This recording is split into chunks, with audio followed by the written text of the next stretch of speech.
Nice. You like Did you just like build it up by smoking, or yeah, or are you like are you laying roads? Like, are you a construction worker putting down? Yeah, and like that's when like those guys are coming and trying to gotta fight lace you. a Yeah. blacktop? It's like a bunch of the homeless people are coming to fight you because they're mad because you're taking over their turf. Yeah, It's crazy. you're paving over their Yeah. little homeless You're encampment. adding armrests to the benches so they can't sleep on it. Yeah, exactly. That's exactly what's going on. Yeah, dude. You know how much of a dick? Okay, so like I was thinking about this. I was looking at like speaking of making things impossible to use, like putting rivets on like fucking items so that people can't grind skateboards on it. It's like I don't know. Like I kind of get it, but at the same time, it's like how malicious do you have to be as a person to look at that and be like, let's put these little fucking things on there so that when someone does this, it'll fuck them up. It'll just fucking slap them right off that board. It's supposed to be a deterrent before the person tries to do it, not after. Yeah. I don't know. They space them out enough that it's a surprise. Yes, everyone is different. Some rails don't have them. Yeah, you've seen that though, right, Cameron? Yeah. No, I know exactly what you're talking about. Yeah. But as I was saying it though, I was like, you know what? I think I would probably do that if it was if they were grinding on my business's rail. I'd be like, get the fuck out of here. Let's put these fucking bolts. But I would make them crazy. I would make them like massive. Massive. It's like fucking like Increase 6-inch. the cost of buying guardrails. Yeah, in yeah. business. I would make it like a bolt that's like 6 inches, so if they fell, it would just like impale them on the fucking bolt. Extreme sports. Yeah, you gotta kick flip over that to survive, or you die. Some mom's You have to gonna- be really fucking good, otherwise you're dead. Yeah, You killed my son. Shouldn't grind on my fucking rail. yeah. That's why I put that fucking Just rebar gotta- in the gotta middle of train in it. the simulations of Tony Hawk's Pro Skater. Yeah. All right. So, what about you, Cameron? What have you been up to? Yeah. Yeah. Suikoden II. Nothing but. Nothing but. Not even Tarkov. Not even Tarkov. Not even Fall I haven't Guys. played a single game for the past other than Suikoden for the past 3 weeks, 2.5 weeks. Wow. That's really saying something for you, because you usually mess around with a couple other games as well. Yeah, no, but I haven't. This game seemed to be Also doesn't help deceptively long too, because like that the how long to beat said it was like what 33 hours, and both of you guys are like over 40. Yeah, I was almost at 50 when I beat it. I did a bunch of extra stuff too, though. So, which is I think being sick didn't help either, because there were certain days I couldn't do anything. So yeah. Cameron was not well last week, that's why he wasn't here. So, but past 2 times, yeah. cool. Suikoden 2, very nice. It's a good one to play, considering Considering what? considering that we're here to review it and we hadn't beaten it last week. What about you, Craig? What have you got going? Let's see. I just started playing the Wonderful 101 remaster. It's pretty interesting so far. And then I played some Fall Guys, like a round of Call of Duty. Yeah. And let's see, did I play anything else? Oh, I started that Tales of Berseria too. Okay, that's the sequel to the one we played for the show, right? It's the prequel. Oh, it's a prequel to. Yeah, it's like it takes place like 1,000 years before, and it has like that like Earth spirit chick in Zestria No. that has like the big fists. Oh yeah. She thick? Her brother is like one of the main characters in that game, Okay, I remember her. and then he turns into the dragon in Zestiria that you have to fight. Yeah. Yeah, Okay, that's cool. it's pretty sweet so far. I like the combat a little better. Yeah, I heard that Tales of Um, Zestiria was the worst one. Everyone which was complaining. is not. I mean, it's not a bad game. So I mean, that's. Yeah, that's a good sign. Yeah, that's a good sign. Yeah, the game is pretty sweet so far though. You can like set up different like combos of moves and shit, and then they have like a soul system Yeah. where you like instead Okay. of like fusing and stuff, they have you can like beat the shit out of a dude, and then it basically makes it so that you can attack more, and then you can use like a super move for like 3 of your souls. Okay. It's kind of interesting. So it's definitely different. yeah, it's different. Nice. Yeah, I had fun with Zisteria, but I don't know. Well, maybe we'll have to get another Tales of game in here one of these days. Is that it for you? Yeah, I think that's it. All right. So I played a bunch of Suikoden II this week. Obviously, we're here to review it today, so you know what that means. But I did play Call of Duty. I played a few hours of Call of Duty. I had some issues yesterday. I was trying to like switch the stream over from Ultima to Nude Clans so that I could play Angry Lesbian Simulator 2. But I wasn't allowed to. Like, it was like freaking out on me because at first I was like, okay, I'm going to make today a 14 day. And then I was talking to Joe, and Joe was like, well, why don't you just play Last of Us 2? Why don't you just give, like, because he gave me like 2 weeks as an estimate. Somebody in the Discord asked, like, when we're going to get back on. And he's like, why don't you just take the 2 weeks that I mentioned before and just try to play Last of Us 2 and then knock it out, and then you can do Final Fantasy 14 again. And I was like, oh, that's probably a good idea. So I tried to switch the Twitch on my PS4 back to Nude Clan, and it won't let me. It won't let me sign out of Ultima again. It's really fucking bizarre. I don't know why. Through the app itself? Yeah. So I might just have to use the expensive-ass equipment that we bought and stream it legitimately instead of through So the... it won't let you sign out? Yeah, it won't let me sign out of Ultimas. It's weird because I had to have Joe sign out before I could sign in. And then, so like I had Joe do that, and then it signed me into Ultimas, and now it won't let me sign out of Ultimas. It's like freaking out. So it's super annoying.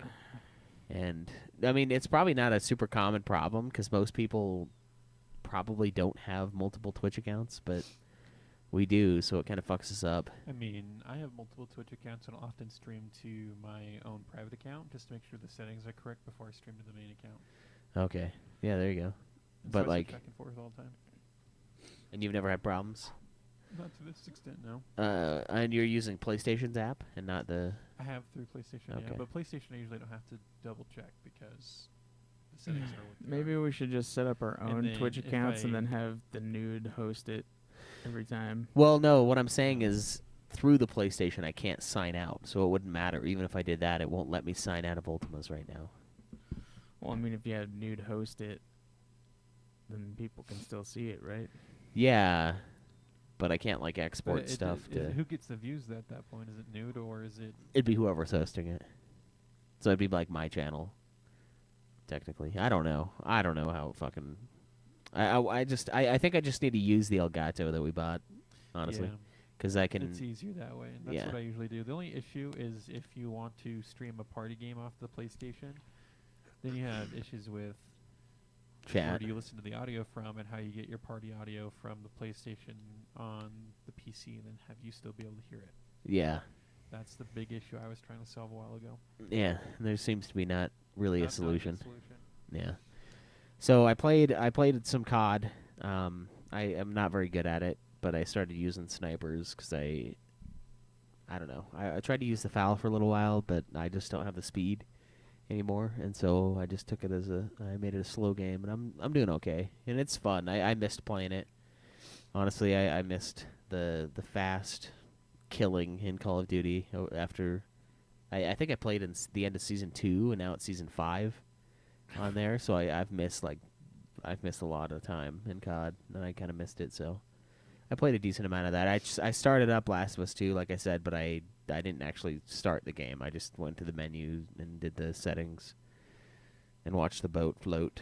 And then I was like, all right, well, I guess I'm done because I can't stream it, and I want to stream it. So that will be happening. I think tomorrow night. I was going to do a 14 night tomorrow, but I think I'm going to make it Last of Us 2 instead because I'll give 14 another like week off so that I can get ahead. Well, in next week Last is of Us. also like Labor Day weekend, so you should have like a ton of time to like just plow through Last of Us 2. Yeah, I'll probably work the weekend, but But I thought you had it off. no, man, I don't have anything off. It's Thought Mondays were your normal day off. yeah, but on a holiday week, if it's the holiday is on a Monday, I work it. That's what they do. So I'll have It's too Tuesday. much. I'll have Tuesday off.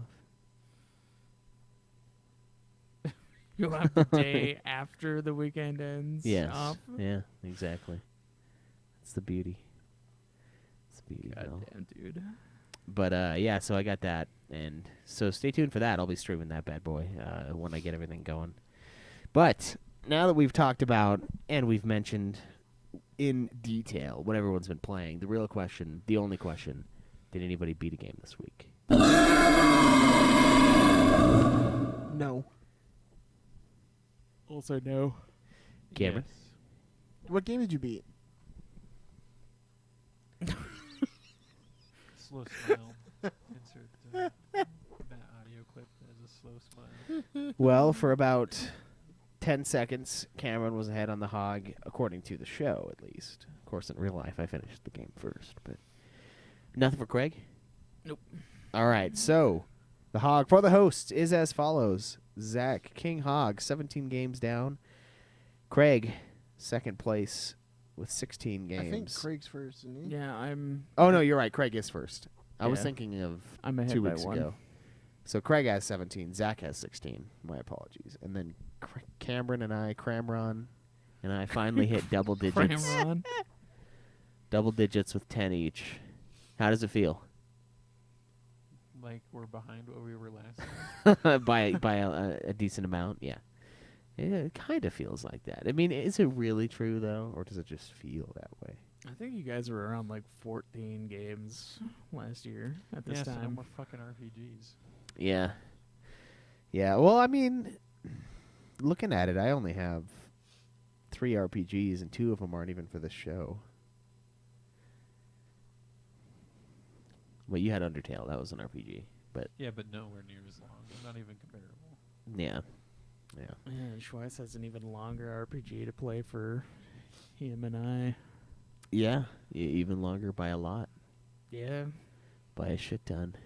So that's exciting. Well, the best part about that one is you can take that to work and do that on your Switch. Yeah, So you have times during breaks and stuff. that's true. It's not much time, but each day it's probably It's about like- an hour. Yeah, an hour. An hour extra. Yeah, that should help out. Like especially if you just do like side quests during that time, then you can like play the main game when you're actually like home, and that'll be like faster. Yeah. Because doing the main Yeah. stuff is like pretty quick, but then you have to do like a ton of side missions in order to like stay leveled, Yeah. which is ass. And I would look up a guide for like some of the bigger XP boost missions, because there are some that like give you only gold, and then there are some that give you like only XP, and there's some that give you both. And there's ones that are just like give you a bunch of XP by talking to a bunch of people back and forth without Okay. like having to do anything. So like That sounds pleasant. yeah, it's really nice. I leveled up like 8 times in one area because of that shit. Nice. All right, cool. Yeah, so that's what's on the board right now. We've got Last of Us 2 next, and then after that Ghost of Tsushima, and then Valkyrie Big Titty Profile. Is it a big titty game or no? It's not. It's Valkyrie Xeno. It's Profile. Xeno. Or Xeno? See, Yeah. all of those It's games. Xenoblade Chronicles. All of those I almost said games are. Xenogears. So good thing Yeah, you see, they're all the same. salvaged that. It's just I mean, Japanese mass Xenoblade and tits. Xenogears is in like the same universe. Kinda. It's not kinda. They are. It's sort of. And Valkyrie Profile's a breakoff game. It's made so- by the same Xenoblade. guy, but it's not technically. The chick from Xenogears is a blade in Xenoblade Chronicles 2. See, that's bullshit. That's like And saying. there's like world connections with like various random things. That's like in saying there. that Kingdom Hearts 3 is still Final Fantasy because they have constellations with Final Fantasy guys. It's like that's bullshit. That's like No, but it's like they have like shit that connects them to the universe in the game as like little Easter eggs and shit. Yeah. Okay. So That's kind of. See, that's what I'm saying. It's kind of connected. Maybe it's the same universe. that's what I But said. not the It's same same series, It's like yeah, the same okay. universe. I could accept that. I don't. They're like along different time periods. and Yeah, shit, yeah. though. In different areas. Yeah. Yeah, there's like a huge spoiler at the end of the first game that tells you kind of like what's going on, but Okay. Well, I'll see that, I guess, eventually. So, got a question, Greg? yeah. I know we there's a had- couple. I know Zach was. There's a couple Zach wanted to answer. Yeah, well, everyone here sucks, so they don't want to do it. You can't skip questions. We You can can't skip questions. We can skip. We can skip. Okay, the We more can you skip any the more questions people that are not we gonna want. ask questions because they know That's their not true. questions are gonna be skipped. Well, if they keep asking stupid questions, like a lot of them do, then they I'll just deserve take to that get skipped. responsibility reading questions from you. and You're I'll just do it. mad. You're just mad Well- because we found out you don't like tits as much as you said you did. That was one question. You I can be an skipped ass guy, because it was Greg. Stupid. It's a minority here, but you can be an ass guy. That's fine. So the first question It's a is tit from state, Emperor but- M. He says, "What do you prefer, 80 degrees and high humidity, or 100-degree dry heat?" 100-degree dry Why? heat. Yep, Answer. 100 degrees Yeah. dry heat as well. Dry heat. because humidity sucks ass. I've Yeah. been to Florida. It sucks. Yeah, Florida. Yeah, so in the UK, that's the same thing as all the humidity and like it's fucking gross. sucks. Yeah, you just like become a swamp. It's disgusting. Yeah, you can't tell if you're sweating or if you're Existing just. at normal temperatures. can Shrek actually keeps be asking moist, people why so, they're what yeah. they're doing in his swamp. Is Cameron really quiet to you guys? Yes. No, Yeah. but I don't have headphones on, so I can't tell. So Yeah. say something. I said, that just You should existing turn at him His up. normal mic should- levels you are should the turn same him as up a everybody little bit. else. Yeah, I don't know why you're so quiet. Let me find you. Is it just your headphones? I don't think so. No, because mine is doing it too. He sounds quiet in mine as All right, well. talk again. Does this sound better? Yeah, Yeah. that's like blasting you. I don't know. That's weird. Whatever. So yeah, I agree. Yeah, the humidity sucks ass. There's a reason why I didn't live. I lived in Florida and I'll never go back. Someone in the chat asked that Cameron. Glad to see Cameron survive the COVID. He didn't actually have it. No. It was just a scare. Yeah.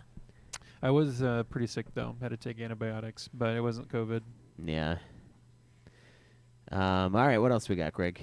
It's another one so we got one from Tijolo. He says, "So have any of you hosts had a moment where you were like, holy shit, I'm getting old? Like my son, he's 10, and asked him something, and he goes, bruh. And in my head, I lost it like, really, I'm your dad. And I told him, don't ever call me bruh again, or you'll regret it. It's dad or pops. Anything like that for you guys?" This might be an After Dark question. No, that's a new Clank U. But I we're know, but mixing that's them- part we're of mix- that we're was That's part part of of the his question, yeah. We're, That's mi- why I read it. we're mixing them together. It's cool. Yeah, it's all one melting pot of pod. Bruh, I call my mom dude, man, bruh, whatever. Like, yeah. fuck, So fuck it, unless man. your Doesn't matter. response to your child was in jest to him, like you need to calm down just a little bit. Have Dude, if your- my kid called me that is pops, an I'd pop actual him one too. response to that question. Yeah, by the way. Abrag does say calm down. Dude, if my kid called me And he called pops, him I'd be like, bruh too. It fuck says you. calm down, bruh. Just kidding, guys. I Don't be mean, kids. other than that, like, I mean, yeah, if you have, I mean, like, if you want to be super strict and your child can't ever But be this your is- friend, then that's, yeah, that go wasn't his. route. That wasn't his Bro. question. He said like it had moments that made you feel old. Right. was So the we can't question. attack him for his. No, Yeah. we can't.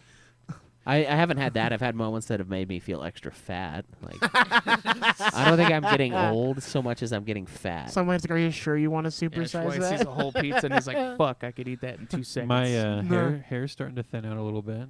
Yeah, Yeah. mine's already been. I, Schweiss is very thin. Schweiss just drops his mic. Fuck you. Just walks away. Yeah, I don't know if it kind of made me feel old. I saw someone with like a graduating 2020 hoodie, and I was like, "Fuck, man, I graduated 10 years Yeah, ago." Yeah, it's yeah. realizing that people born in 2000 are 20 years old now. the thing is, okay, so here's what Yeah. happened to me. I always started feeling older and older when I'd go to the gas station and I'd see that like can't buy tobacco unless you're born after this date. Thankfully, Trump upped it by 4 years, so I felt a little younger for a minute because they made it like 20 or 21 for everyone, the whole country. Mm. It's weird how no one's freaking out about that, but whatever. And No, I get it's, so like the date bumped up a few years, so I was like, oh, I feel a little younger, a little pep in my step. It'll be And your hip just pops Yeah. out. A little pep in my. Ooh. it'll be when you're in the business world or professional world and you're like dealing someone on like a professional level and then realizing they were born in 2000. You're like, the Yeah. fuck am I talking to Yeah. this kid for? You're like They're 2000. They're not a kid anymore.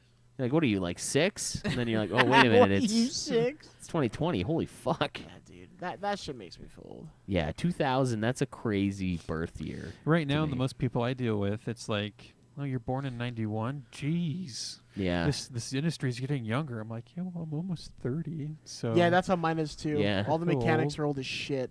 Yeah. yeah, that one's. I feel like it'd be really interesting to take a long look on, especially like the mechanic industry, to see how many young people are starting to get into the trade versus how many old people are staying in the trade. Because you're saying most of the people you deal with are old as shit.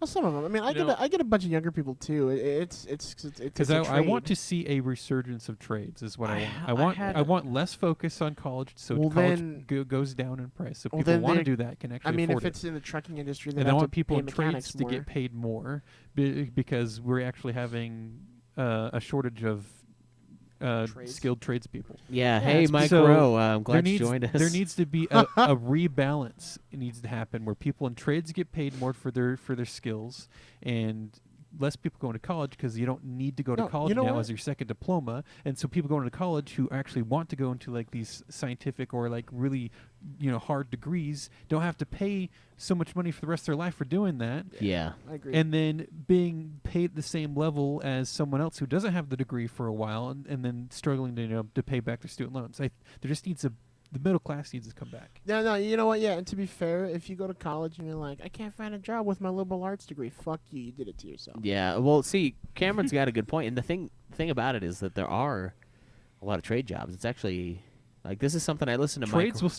Trades are starting to pay more, just so Yeah. you guys know, because of No, the they shortage. totally are. Well, it's like the Yeah. whole thing when they were like, "Oh, dude, don't be like the garbage man." No, fuck it, man. That dude makes a Yeah. lot. Well, it's Dude's and that's making bank. that's something that Mike Rowe Like, talks about a lot, where he's like, we've. Like the plumbing and AC and stuff like that, you can make a lot of money. Oh, yeah. doing Yeah. that. And you can still make overtime doing that. And his argument is like there was a huge push for like 20 plus years now where only idiots go into trades, and he's like, I think that's ridiculous. And that's you know? that's why college is so expensive now. Is Yeah, because because they can everyone charge wants to whatever go to they college. want. Yeah. And since everyone wants to go to college, they can charge whatever price they want to pay the fucking huge salaries that these professors are making. I don't know how much they're making, but they're still in their own textbooks on the Yeah. side, so fuck Yeah. them. It's a lot of making it a administrative requirement. costs. I think A lot of administrative costs, but I still feel like the cost of going to school is overly inflated. it is. Yeah, It is, it's not worth 100%. it. Yeah. It's going up faster than the actual GDP of There people. are two things that are increasing vastly beyond inflation, and it's education and housing. it's education and healthcare. Those Education, are like healthcare, thousands and of housing. percent. Housing is also vastly increasing That one's price. area specific mostly, though. Sort of, but Here is bad. Here it's like getting way inflated, but that's also if you could really go down into housing about how it's vastly outpaced. It's becoming the rich own the land again and renting it to the middle class and the poor, the middle class. It's harder for us, our generation, to own homes now because of it. yeah. There's a lot that goes into that. Do you think like the decline in like trade jobs and like the increase in like people going to college and fucking themselves over It's is something because that could. it's because parents were like telling their kids they Yeah. can be anything. Like Well, no, at one well, point you got to sort tell your of, kids like but- That's part of you're it, not yeah. you're not gonna do that. What it really is the shift. What Schweiss touched on earlier. It's the shift of only stupid people go do trade jobs and only good, smart children go to college and get a Yeah. good degree. But part of that is it's just shifting where what our generation, the generation before us wanted to do. And so many people are going to college that it's now a 4-year degree is basically like a second diploma, like a high school diploma for Yeah. most jobs. And that's why I where stopped it's going. now yeah. it's now an entry level requirement for a lot of stuff. Yeah. And you're still making beans over what the previous generation are making currently. You with that same degree at their same job. Arguably, they have the tenure and the experience in that, but we're not. As soon as those people retire and our people, start to fill those positions, we're not going to be paid the same amount as they Yeah. were getting paid Oh, no, because they absolutely know not. they can pay us less now. Well, so when I was in the UK, one of the problems they were seeing with education is they were firing teachers who had and weren't hiring teachers who had like more credentials, and they were hiring teachers who either you're just like fresh out of like basic college, or like had the minimal amount of requirements because they didn't have to pay them as much, and that's Right. what No, we're you'll seeing see- as well now. It's You don't ridiculous. see it as much in high skilled fields because it takes a lot of money to train someone up to do a certain task within a job, even with a degree. right. But a lot of jobs they'll restructure and fire people who have been with the company for a while to one, get rid of their certain retirement bonus if they work the company a certain amount of time, and two, so they can put someone in that same position who's being paid less. That's Yeah. what Delta's doing right now. I have a friend who got fired. Yeah, all and this it's time. just it's in this our current type of world. If you get paid more, the more you get paid, the more likely you'll be fired for it. Yeah, And that it's just, with us at the post office. They just incentivize people to retire Well, early. how's working for the post office right now? There are a lot of craziness going on surrounding that. He Uh, just got a huge bonus for not having Coke stocked in his. yeah, vending most machines. everything is a Ah. conspiracy theory. I'll That's what say I was that. thinking. Because on this level, I just want to know from your opinion of what's going on. So they're trying to restructure a few things to where it runs a little more efficiently. Yeah. So like they are taking some machines out, but it's for first class letters, which are dying. And everybody knows that. That was the bread and Yeah. butter of the postal service for decades was the letters. But now the volume on those is garbage. Like it's nothing. So they took out one of our machines. They took a few out from Salt Lake, I think, and they're just combining runs. So now instead of having Springville, Payson, and Spanish Fork separate runs, we combined all of them into one run, and so it's a huge run, but it's all like in one to kind of reduce the amount of teardown time, which is like pulling the letters off the machine and putting them in the trays and tearing it down and putting it out to the dock. So do you think that people would get their letters quicker or a little more delayed because of this? It's the same. It's the same? Yeah, it So doesn't really effectively matter. the same? Yeah, Okay. as far as I've seen, the whole they're ruining us to where we can't handle the volume. That's ridiculous because we handle election seasons every year, and we have a lot of election mail that flies through there, like a shit ton. And even just Provo's, our area, we probably process even though we're down a ton compared to what we used to be, it's probably still like 250,000 letters a day. And so even if everyone got a ballot, all we would have to do is just start early and go, because we can process a lot of fucking mail. The biggest Yeah. problem we're having now in our area is the machines are old and shitty, and no one knows how to fucking fix them, so they're just trash. And so there are things being not necessarily delayed, but like it's delayed internally, but not delayed externally. Okay. Yeah. Because makes of the sense. runs being so big, it takes longer to get them done. But the machines are just trash right now. But Yeah, the post office is not scared to throw copious amount of overtime at people. to no, get they're things not. Done. So, And it's weird because I hear stories of areas with weeks of mail in the back room, and I'm like, really? Because we just work a fuck ton of overtime and get it done. They said they want to get rid of overtime, but I don't think they've actually actively stopped it, unless it's certain regions that are doing it. I don't know because our main office is Denver, right? So Yeah. if Denver says no more, then we have to try to cut it. But it's we haven't delayed the mail because we couldn't get it done. We Right. just stayed later. I guess for at least this area of the country, then no, there's no reasonable slowdown. No, Which and to us then it seems I ridiculous. saw people freaking out that they're taking away the blue boxes, the old postal boxes. No one uses them. No one uses those. Yeah, that's what you guys got to realize is they've been I taking can those. see in areas like high density areas like New York and stuff like that, where Yeah. where having post boxes in places is good, but really, if no one's using a post box here, here on a corner somewhere, and the upkeep for that isn't worth it anymore, and just have people drive maybe a mile further to the post office itself to drop off a letter, Yeah, that makes sense. and plus you can just put it in your fucking mailbox. In your own mailbox, mailbox, yeah. What's Flip the the thing up. problem with putting your own mail in the mailbox? Yeah, so they are removing those, but they've been removing those for years because people just don't use them. It's the problem. The How- problem is how do you people do it grab in a- onto one thing and panic. That's what happens. In That's what- apartment complexes, there's actually, if your big mail bricks, whatever they call, Yeah, there's actually a slot for you to put mail in. That you yeah. want mail to go out. There's an from. outbound. Yeah, I don't understand. I don't either. And whenever when I lived in a home with its own separate mailbox, you just flip the red flag up, and then they take what's in there, and then Yeah. they give you your new stuff. That was. So it's weird. Yeah, it's weird that everyone's losing their minds, but yeah, most of it's conspiratorial, and then they are trying to restructure things to make it less of a money problem. They want to try to fix it, but I don't know. There's a lot the of. post office has been losing copious amount of money for forever. It's been And so almost trying to 20 find years. ways to get money. I've just seen campaigns online for people just trying to buy up stamps to help save the post office and stuff like that. Yeah. Have you guys seen anything from that, or something that you've noticed or said about it?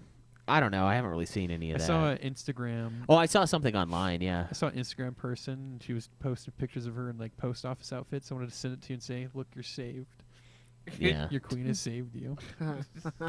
I Influencer has done your job, huh? I mean, yeah, I don't know. It's like I don't mail my bills, and I work there. I'm not gonna mail them because it's dumb. I just won't do it. Mailing is dumb, especially because of the internet. Yeah, it's killed a lot of stuff. Like I'll mail, obviously, when we send out stickers and stuff like that. Obviously, I have to mail those. I can see like writing letters and stuff, and I don't know. I just feel like first class mail, like people sending stuff, should just become something that's special instead of something that's just commonplace. Yeah, it should be like a pen and the pal government thing. work itself would be so much faster as soon as we switch to, secure.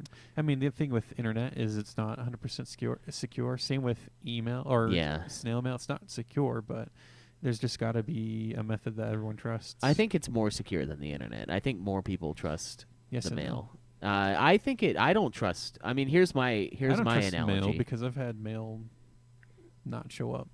Yeah, I have too. But here's my analogy: is I'm willing to play poker for money in person, but I'm not willing to play poker for money online. I've never done it, and I don't think I ever will. And it's not because I think that it's definitely stacked against me and someone's definitely ripping me off.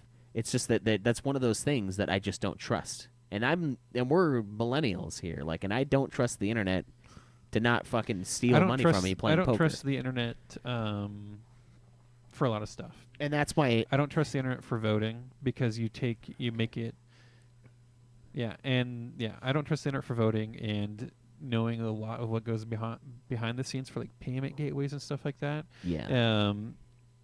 Only trust reputable sites with your money is what I have to say, and only trust those who have insurance against your money in case things go wrong, like banks and stuff like that. Because it's so easy to fucking mess something up to where latency or internet traffic to one site is super long. You hit the pay now button and you wait and you hit it again. You actually sent the request twice because they forgot to put in a check to see when you already hit it once, and so every time you hit that button you get charged again and again and again. Yeah. And it's stuff like that that's super easy to fix, but sometimes people just forget to do it. Only trust sites that have been around for a while and do troubleshooting and stuff like that. Yeah, that's why I think there's a place for the mail. Is because I don't trust the internet completely, and we're not even old, Like I wouldn't want to vote online. I think that's ridiculous, It just makes it to where it's too easy to cheat. Yeah. It's not that it's too easy to cheat. There's things you can do to verify people, but it's easier to have one person, if they do finally make it through and attack it, one person can change so much more than with a standard voting system. Yeah. But that's why voting poll machines, even though it's technically you're voting on a computer, it's air gapped. It's not connected to any network. Yeah, it's completely separate from everything. So there is no ability to get in and hack it. And the funny thing about the whole everyone needs to mail in vote, it's like everyone's going to Walmart still. And you know how many fucking polling stations I've seen that are busier than Walmart? Zero. I mean, Zero. if you're Never. prepared, I mean, what they could easily do for nobody. a polling station to manage flow. I think we've is gone a to little have- far afield, guys. I know. Let's rein it in. is to have people schedule time slots to when they want to appear to vote, and then just have a manageable amount of people who are only showing up in their time slot. Yeah. And if you miss your time slot, you have to go to the end, basically. Yeah, that or just have more stations. And if the pandemic, if we're going to take this and seriously. then just have someone wiping down the machines after every person votes. Yeah. I've never had a problem voting here, ever. Never. And this is the most It was red so state easy. in the country. Yeah. And not a problem ever. Yeah. And yeah, if you can go to Walmart, you can go to a fucking polling station. So Yeah. most of the postal stuff is conspiratorial. They are trying to cut down on useless waste, and it has some growing pains, as it always will. But it's mostly people freaking out about things that are happening, but for good reasons. They could send the census people out with voting tablets. Yeah, that's true. So every time you register to vote with the census, and census people come to your home, you vote through their voting tablet. Yeah, that seems like it'd be crazy. That is crazy. You could fraudulence the shit out of that. But anyway, yeah, Craig's right. We went far We went very far. from the question. I don't even Not know only what the question just from was. the question, but you went back into political territory, which we said That's was not off political limits. territory. talking about voting and stuff is That's a not- bit political. It's not. It's political in the fact that we're talking about politics in general. It's not political by arguing any ideologies. Yeah, It's not. just- It's more or less. It's his experience day to day at the post office, and it just happens to be his job's. We knew in the exactly Talking where that about was How going. polling stations is less busy than Walmart is not talking about Schweiss's job. Well, No. that's one of the concerns that is around the restructuring that's going on is that it's impossible to vote by mail. So that's one of the concerns people have had. It's not impossible. Well, I know it's not. That's what I was saying. Anyway, how was Suikoden? Eh. You know. Let's get into it. Yeah, let's dive in. Let me pull up a trailer here. Do they even have a trailer? You know, I don't actually know. Those old games used to have trailers, though. You know, we had. I don't know. Is it gonna be like that unless 1991 unless it was Sonic a really commercial? big one, I doubt that they have like Maybe it's in Japanese. cheesy '90s commercials. We got one right here. Oh. Suikoden II trailer. Yeah.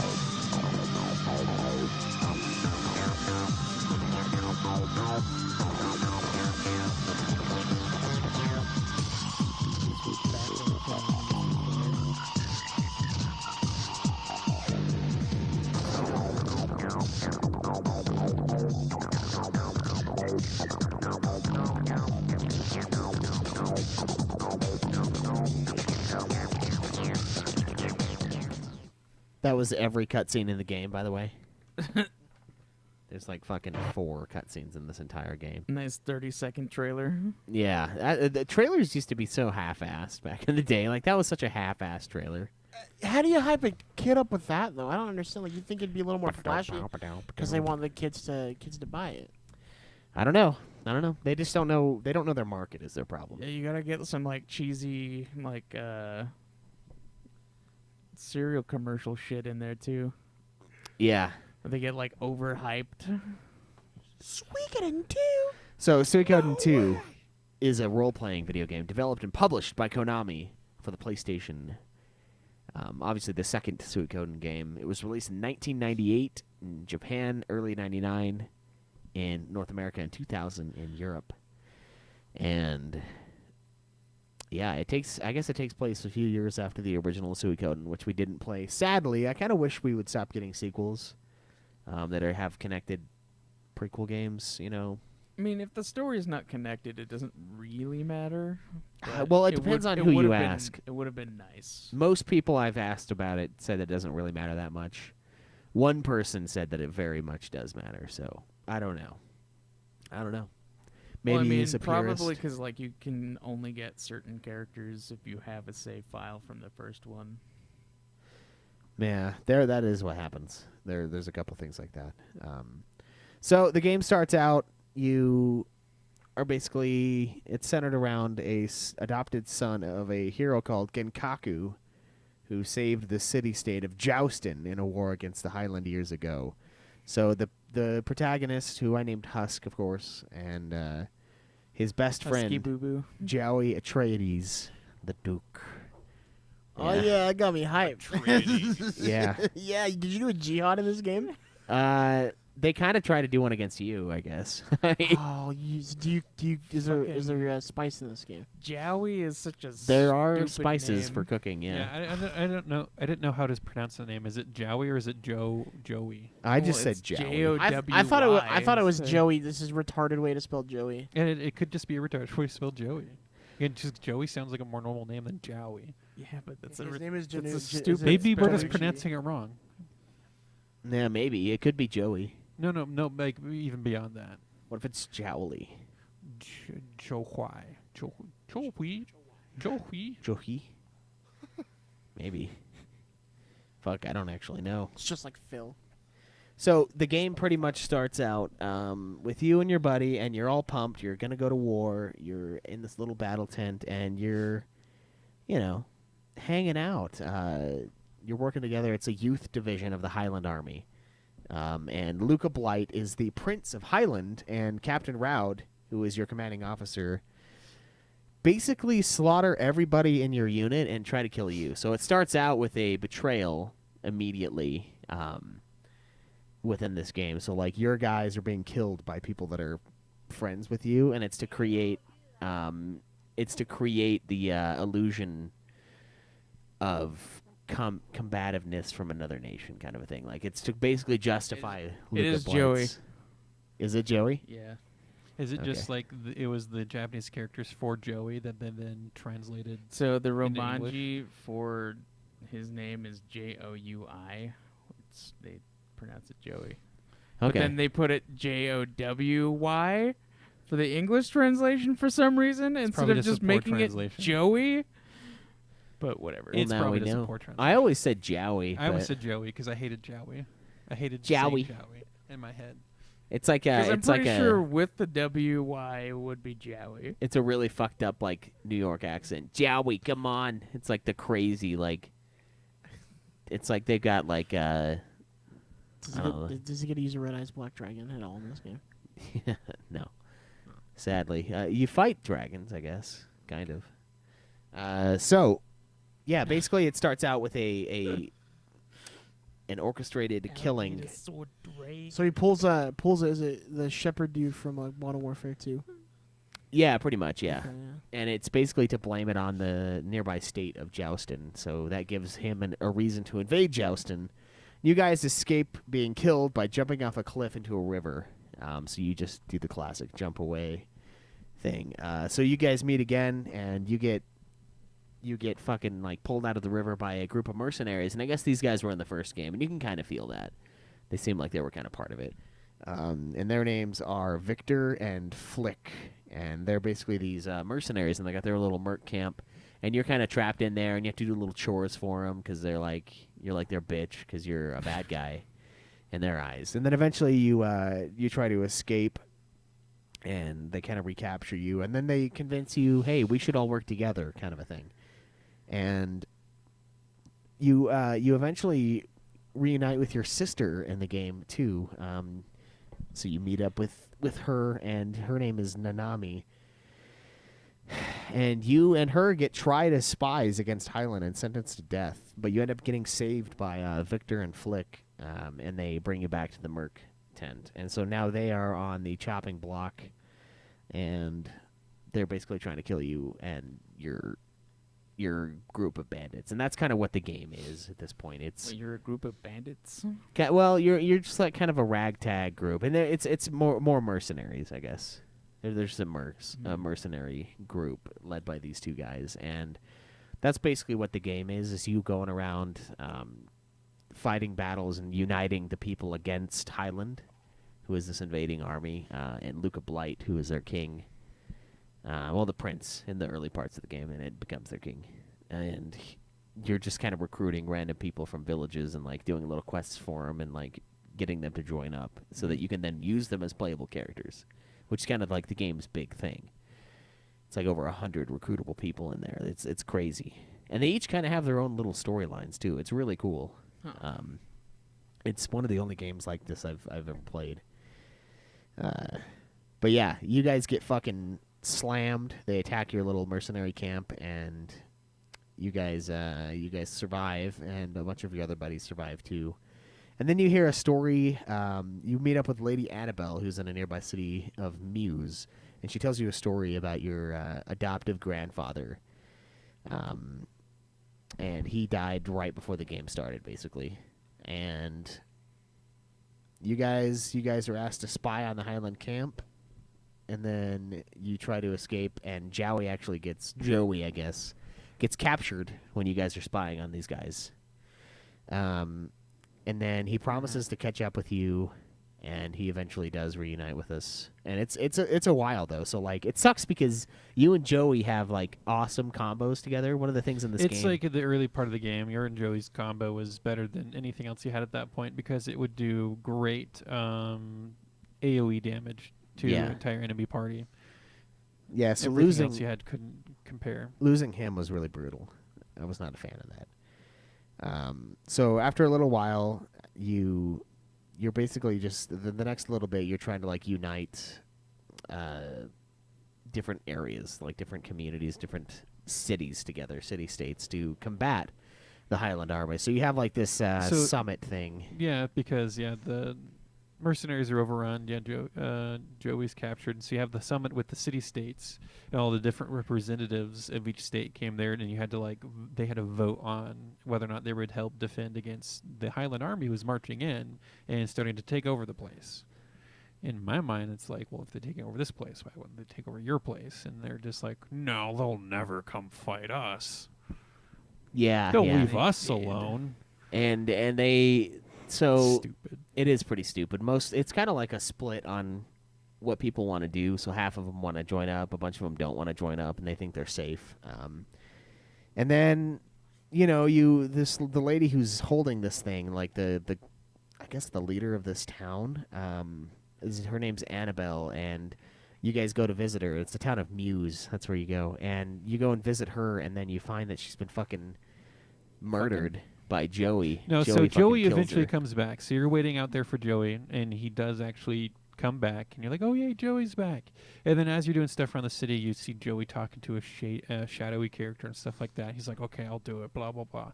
And like, ooh, intrigue, what is he up to? He would never betray us. And he fucking betrays you. He goes and kills the leader of the Muse city, Annabelle. And Muse, by the way, was the main capital area of the city-states. And so Annabelle being assassinated and then Muse coming under attack was like a major attack against the city-states themselves. And it kind of fragmented where the main base operation should be. Then I guess the second in command of Muse sees you holding Annabelle's body, and of course, since this is a video game, his object of reason is you're holding her dead body, so you must have killed her. So now I hate you. Yeah. So Muse fucking turns stupid.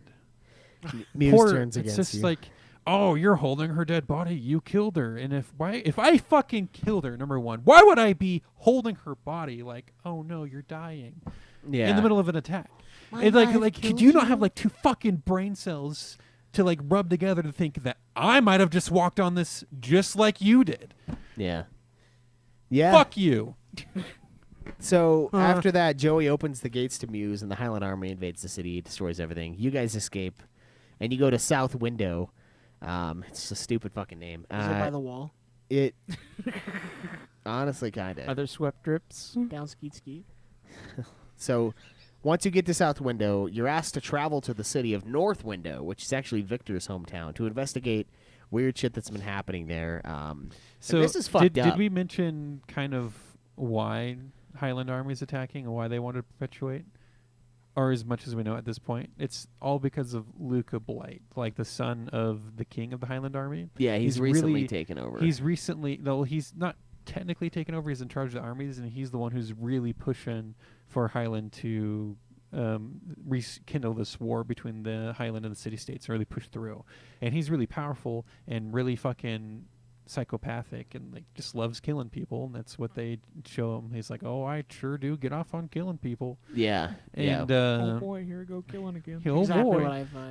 Yeah. And he's really the driving force and the main evil at this point. It's Luca Blight. Luca is the evil person, and it's about you and Joey getting back at Luca and stopping Luca. That's the whole point at this point. But then Joey betrays you. Right, but Joey betrays you. You don't know why. Yeah, we're not sure why. You don't know why yet, because you don't think Joey's evil. You think he has a reason for it.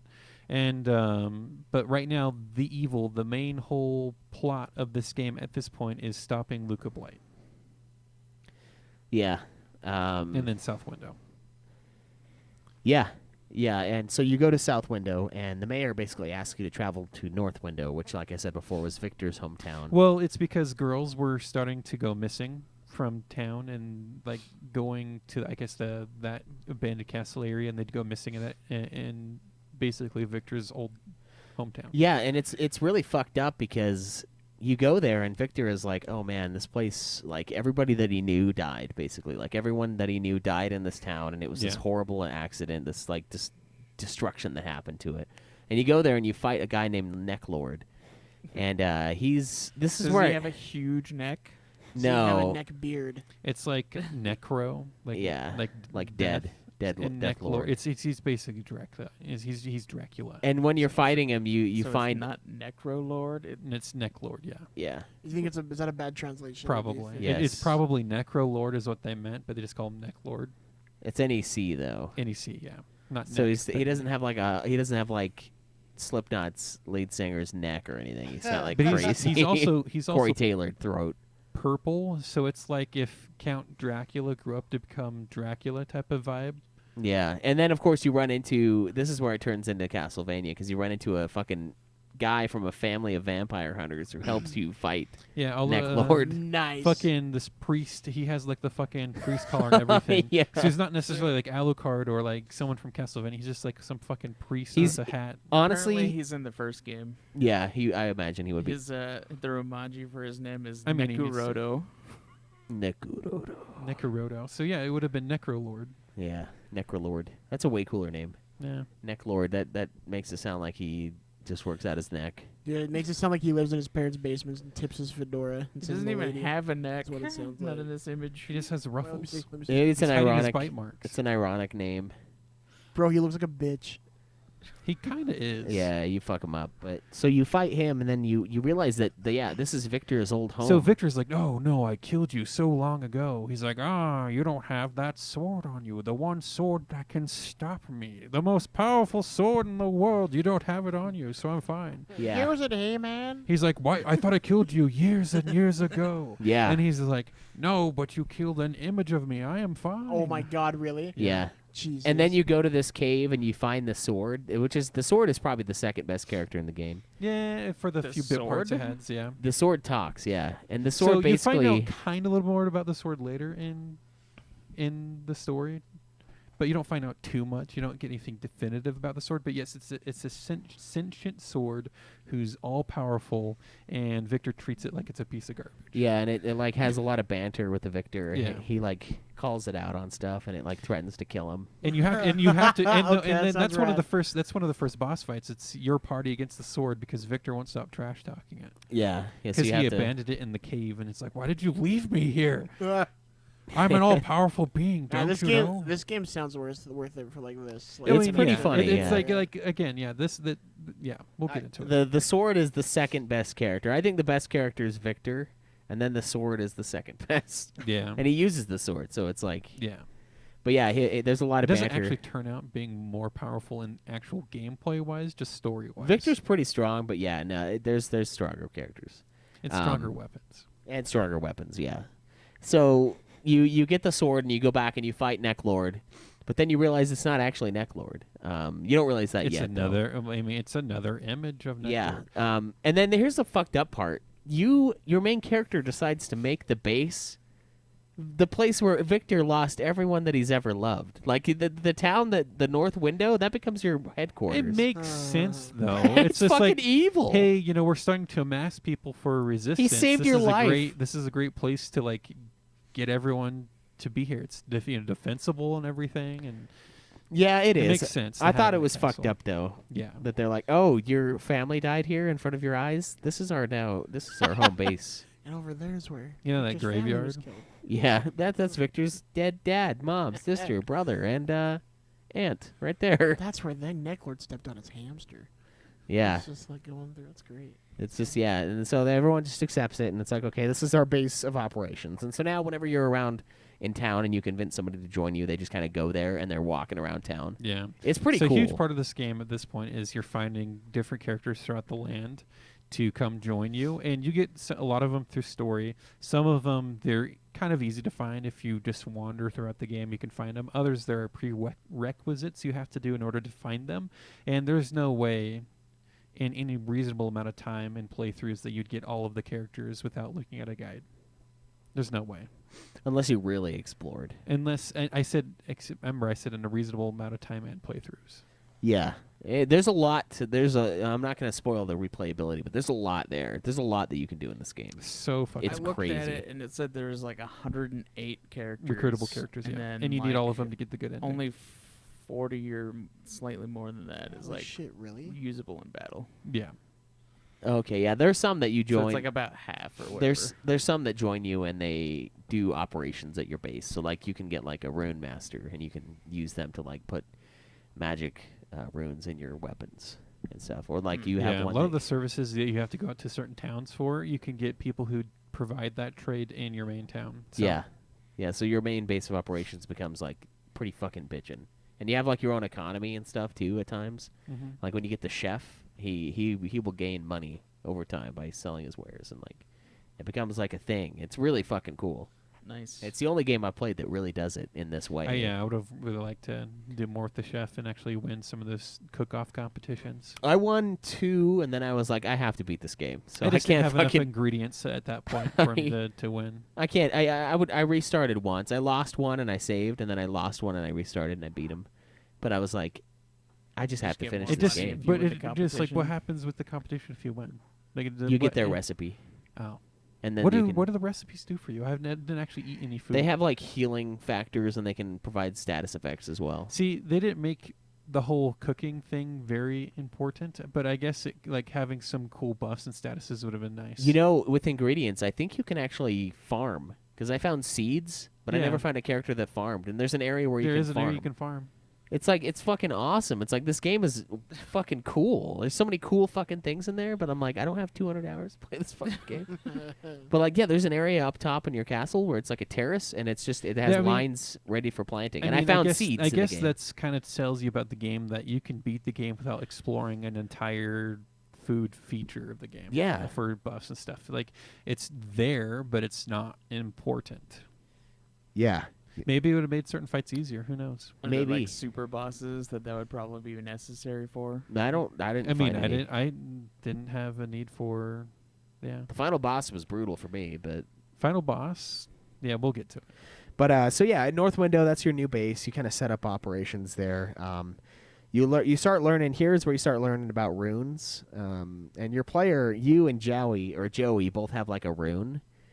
As you have part a of true them. rune, is what they're called. So there's runes throughout the land that you can embed into your hands and one into your weapon, depending on. And only certain characters can use certain runes, and certain characters have better affinity towards other runes than others. So you have to kind of know more about your character, what they're good with, and stuff like that, just so you can optimize them in the best way. But then you have people who have true runes, which is like super powerful, It's like runes. it's almost like an ancestral and thing. it becomes like a party view more Yeah. than and you have the shield rune, or I forget what it's called, and then Bright shield bright rune. shield, and Joey has the black sword rune. yeah, and you guys are basically fated to fight each other. Is kind of what You it. didn't know at that point. Yeah, not yet, but you're meant to be like opposites. Oh, by the way, his rune's so much better than yours. Oh yeah, he's fucking crazy.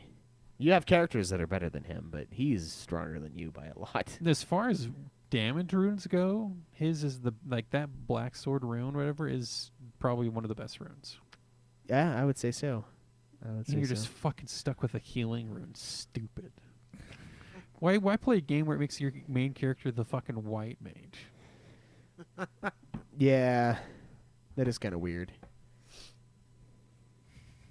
So yeah, North Window's your new base. You start recruiting people. And the people who can fight, there isn't like one set party that's the best party. There's each character kind of has their specialty with either physical attacks or magic attacks.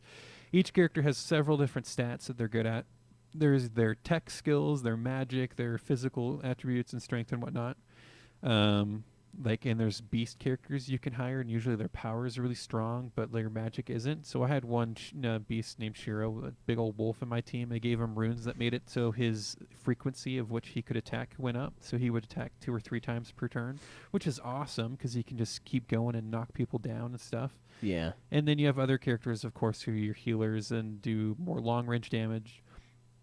Certain characters have short range, meaning they can only attack from your front row to the enemy's front row. Certain characters have medium range, which means they can attack from your back row to the enemy front row. Or if they're in your front row, they can attack both enemy rows.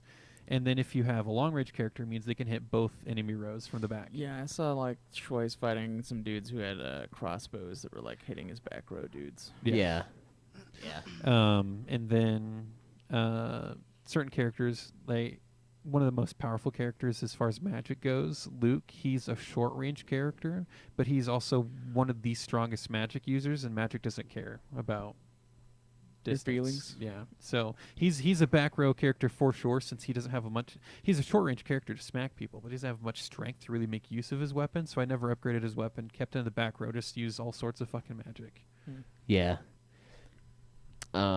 So you get kind of some backstory with your adopted grandfather, Genkaku, and he and one of his buddies, his Highland friend and General Han, they had a duel, and it was to decide the fate of a town. And it's crazy because Genkaku's sword was like poisoned, like somebody coated it in poison, and he Yeah. noticed it somehow. I don't know how the fuck that works, but So back when the war was finally going to end, they had this friendly duel to see Yeah. who finally get this last town, and then Genkaku found out his sword was poisoned somehow, and so he wouldn't fight. He just refused to fight, and so he gave up that town. And that town where Joey's now from is part of the Highland because of that. They lost that town. yeah, And people in the city-states hate Genkaku because he didn't fight, but Yeah. then they also realize, I guess we kind of fucked him because we poisoned his sword. yeah, they called him a coward, and he was like destroyed. And this is all important because this is what basically allows your character to be chosen as the leader, the new leader of this new area, Yeah, because you are the adopted son of Genkaku. the Dunan Unification Army. And you're now. This is when you start recruiting, I guess, technically. So then you guys work. The rest of it is you basically just work together to convince the remaining city-states to challenge Highland. And a lot of times it's people are like, oh, they're too strong. And you'll be doing these field battles, which are really cool. The whole point of the city-states, and they've been fighting for so long up to this point, they know that as soon as they put their armies together, they can repel the fucking force from Highland. They know that if they, one last time, let's go fight them, they would have more fucking soldiers, and then this whole thing would be gone. They're like, oh, they're only going to attack Muse, that's fine. Oh, they're only going to attack this place, that's fine. We don't care. They'll never attack us. Yeah. There's no reason to waste our soldiers into repelling this when we can have a massive show of force Yeah. and dominate them with all of our forces at the same time instead of waiting until they're at your door to fight them on your own after they've already conquered so much. Fuck the reasoning behind that. Yeah. Fuck the stupid fucking story plot lines. Yeah, there's a lot of people that are really resistant to joining because they think they're safe. Yeah, and then a it's lot. stupid. There's times where you'll be in these. They've been fighting Highland forever. Why do they think they're safe? I don't know, man. It's not my game. Obviously Highland broke the treaty that they were all like, oh, they'll never break. They broke the treaty, and then all of a sudden, oh, they're never gonna fight us when they've been fighting you for so long to this point. Fuck you guys. If they broke the treaty, you should have been. They broke the treaty. We're now at full fucking war again. Yeah. God damn it. I mean, it happens in real life too. You look at like, there's like, even if you look at like World War II and stuff, like America was pretty isolationist for most of it. We like, well, Yeah. it's Europe's But there was problem. no treaty at that. There It was was no Europe's agreed problem. upon treaty of No NATO didn't even hostilities. exist at that point. We were isolationists. There was no fucking agreement among countries or treaties in place to Yeah. break at that point. That's So true. That's true. But I mean, we were really resistant, even though we knew the evils that were Yeah, happening. but- You know. There was no fucking. Okay, So it's not the I same can see it. example. It's not the same example. It's not quite the same, but I mean, it is similar. It's like, well, they're not attacking us, so why should we help? That would be like after the League of Nations were formed, NATO was formed, and then now if someone breaks a treaty of not like, hey, we'll make a treaty, won't fight, and all of a sudden, oh, now we're fighting, and that'd be like the rest of the the NATO states going, oh, it's fine, they won't attack us, even though you have a nation that's under attack that was part of the treaty. yeah. That right there, it would never fucking happen. That's the only thing that's keeping Russia from grabbing up the Baltic states and other things again. The only reason it didn't work with the Crimean Peninsula is because the Crimean Peninsula was mostly Russian. Yeah. And that's Ukraine's why. super mad about it, but, Ukraine's Ukraine. Not part of the treaty. Yeah, I guess that's true.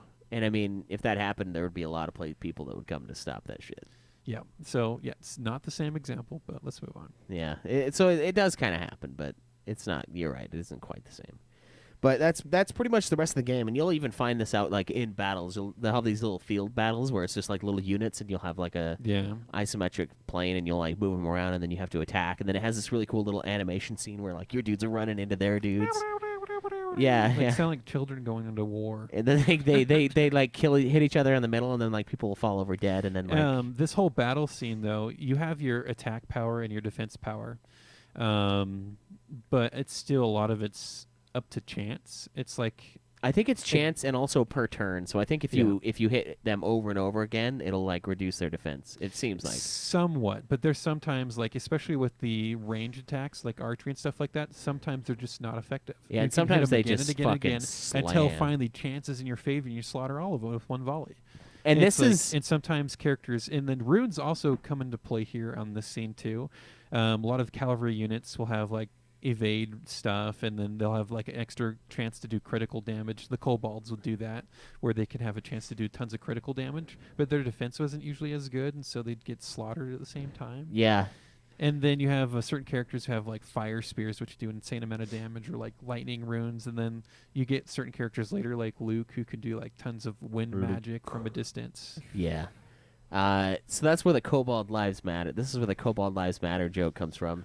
Because, like, okay, the kobolds are these dogs in the game. And, like, they're kind But of... the Master Kobold looks like... he's a Doberman. No. To me, he looks like... shit, come on. Like a German Shepherd? Or? No, he looks like Master... Teenage Mutant Ninja Turtles, Master... Splinter? The rat? Splinter? The Rat. Splinter, yeah. Yeah, he Master looks like Splinter. Master Splinter, in my opinion. But he's a dog. But he's a dog. But he looks like a Master Splinter. But he's such a bitch in this game. Like, he's... Okay, so, like, he'll join your team. But, like, I mean, to he get has him to valid join... views from his point of view. Kind of, but he's also again, he's fucking stupid. with you. But no, but he's also stupid. So okay, so so you go to this other city state and you're trying to get their help to defend, right? Yeah. Because the Highland Army's coming. And they don't believe you. And They don't believe you. I know they know they're coming. The Highland Army's marching towards But they them. don't believe all they're aware going to of get that. attacked. Yeah. No, they do believe they're going to get attacked, but the whole point is, okay, so you got the Master Splinter Kobold, and you have the leader of the main town there. There's some division between the town because the Kobolds came, then the fucking, like, wingers, the fucking wing. Yeah, weird wingers. That's what people. they're called. Yeah, they're called wingers. In the game. Wingers. It's like Nobody goes to weird- wingers, by the way. weird fucking bat wings I don't know how they're in business. people. I don't know what they're just like people with bat wings, just but then weird wingers. legs too. They like have like satyr legs and wings is what they look like. Yeah, they're freaks. And, That's why nobody likes them. and there's, But even they're there's like 3 troublemakers. levels of freaks. So there's the main town, then there's the shitty winger village, and then there's the kobolds. So the But kobolds are great, like, though. But kobolds are just they're great. And so basically you have the kobolds and it's so funny how the levels of racism go because humans don't like the kobolds because the kobolds came out of whatever, and then they both look down on wingers. Yeah. Both of them. Even the kobolds hate the wingers. And yeah, so they're all because racist against because the the wingers. kobolds go around stealing stuff and doing stuff like that.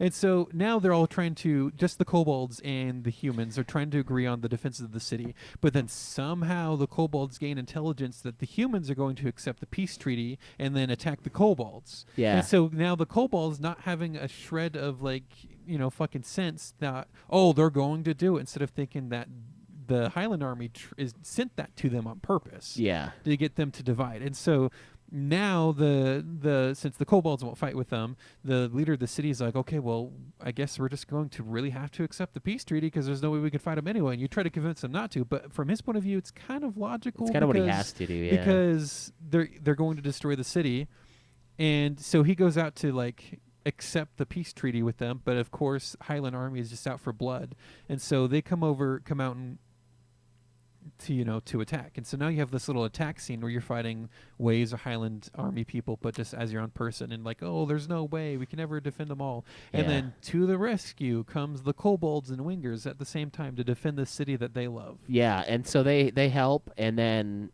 you guys Are able to beat him back. And then the annoying thing is later in the game, you're in a big fight, and then he's basically throwing a fit because the kobolds are always in, I like, think the... that was part of Shu's strategy, though. Yeah, Because it they was. come back later. It yeah. was. Yeah. He was throwing a fit like a little bitch because he was like, oh, we're always in the vanguard. Why are we always getting killed in this thing? Because he's a dog, and they're just like, why are we always dying? You're always throwing us in the front line. And then he, like, bitches out in the middle of a fight. Yeah. And then you're just like, man, this guy's such a fucking prick. Like, this guy's an asshole. Like, I've done everything for this fucking dude. And then, of course, it turns out that he was just feigning it, and they come in and they fuck him from behind. Yeah. Although it's funny because they didn't. They fucking Because I was like, behind. they're like, oh, he's back.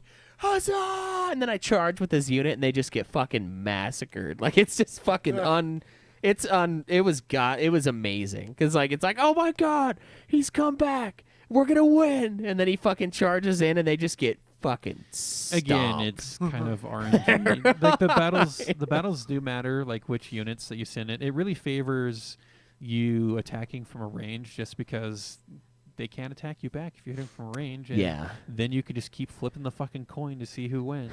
Yeah. And then when you're up close, certain units have a lot of defense. Like later you get one of the generals from the Highland side to come over to your side. Kuba, yeah. Kiba. Kiba, yeah, Kiba.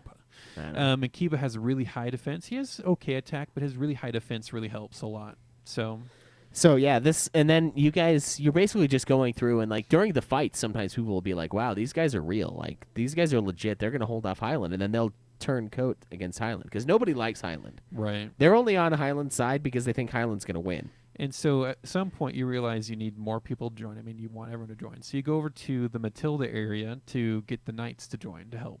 Yeah. And the leader of Matilda, the Matilda Knightdom, he's fucking fat, and I don't know why he's just very obstinate, doesn't want to help, doesn't give a reason, just says fuck you, I'm not gonna help. It's just that's it, doesn't want to help. But then he's two guards, the captain of the blue knights and the captain of the red knights, both throw off their badges and turncoat and come join your army. That's when you get a huge influx of like force to your army, to have like a whole bunch of the knights from the Matilda kingdom come join you. Yeah, was that Kiba? Is that his thing? No. That's not can't remember Kiba. who that That's Camus and Oh yeah, Camus, yeah. Makarov. The Camus and Good old Molotov. Camus. I think. Yeah. Yeah, that Cam. He's pretty decent. I mean, no, he's a great fighter, and he comes with Rage, which is the highest fire rune. yeah, I took that shit off of him. Yeah. But yeah. So it's a lot of that. It's a lot of people saying, no, we're not going to go for this because Highland's obviously evil. But the problem is they don't want to die, so they join up. Yeah. And so you're really starting to change people's minds about your army. A lot of people are joining you. You have them.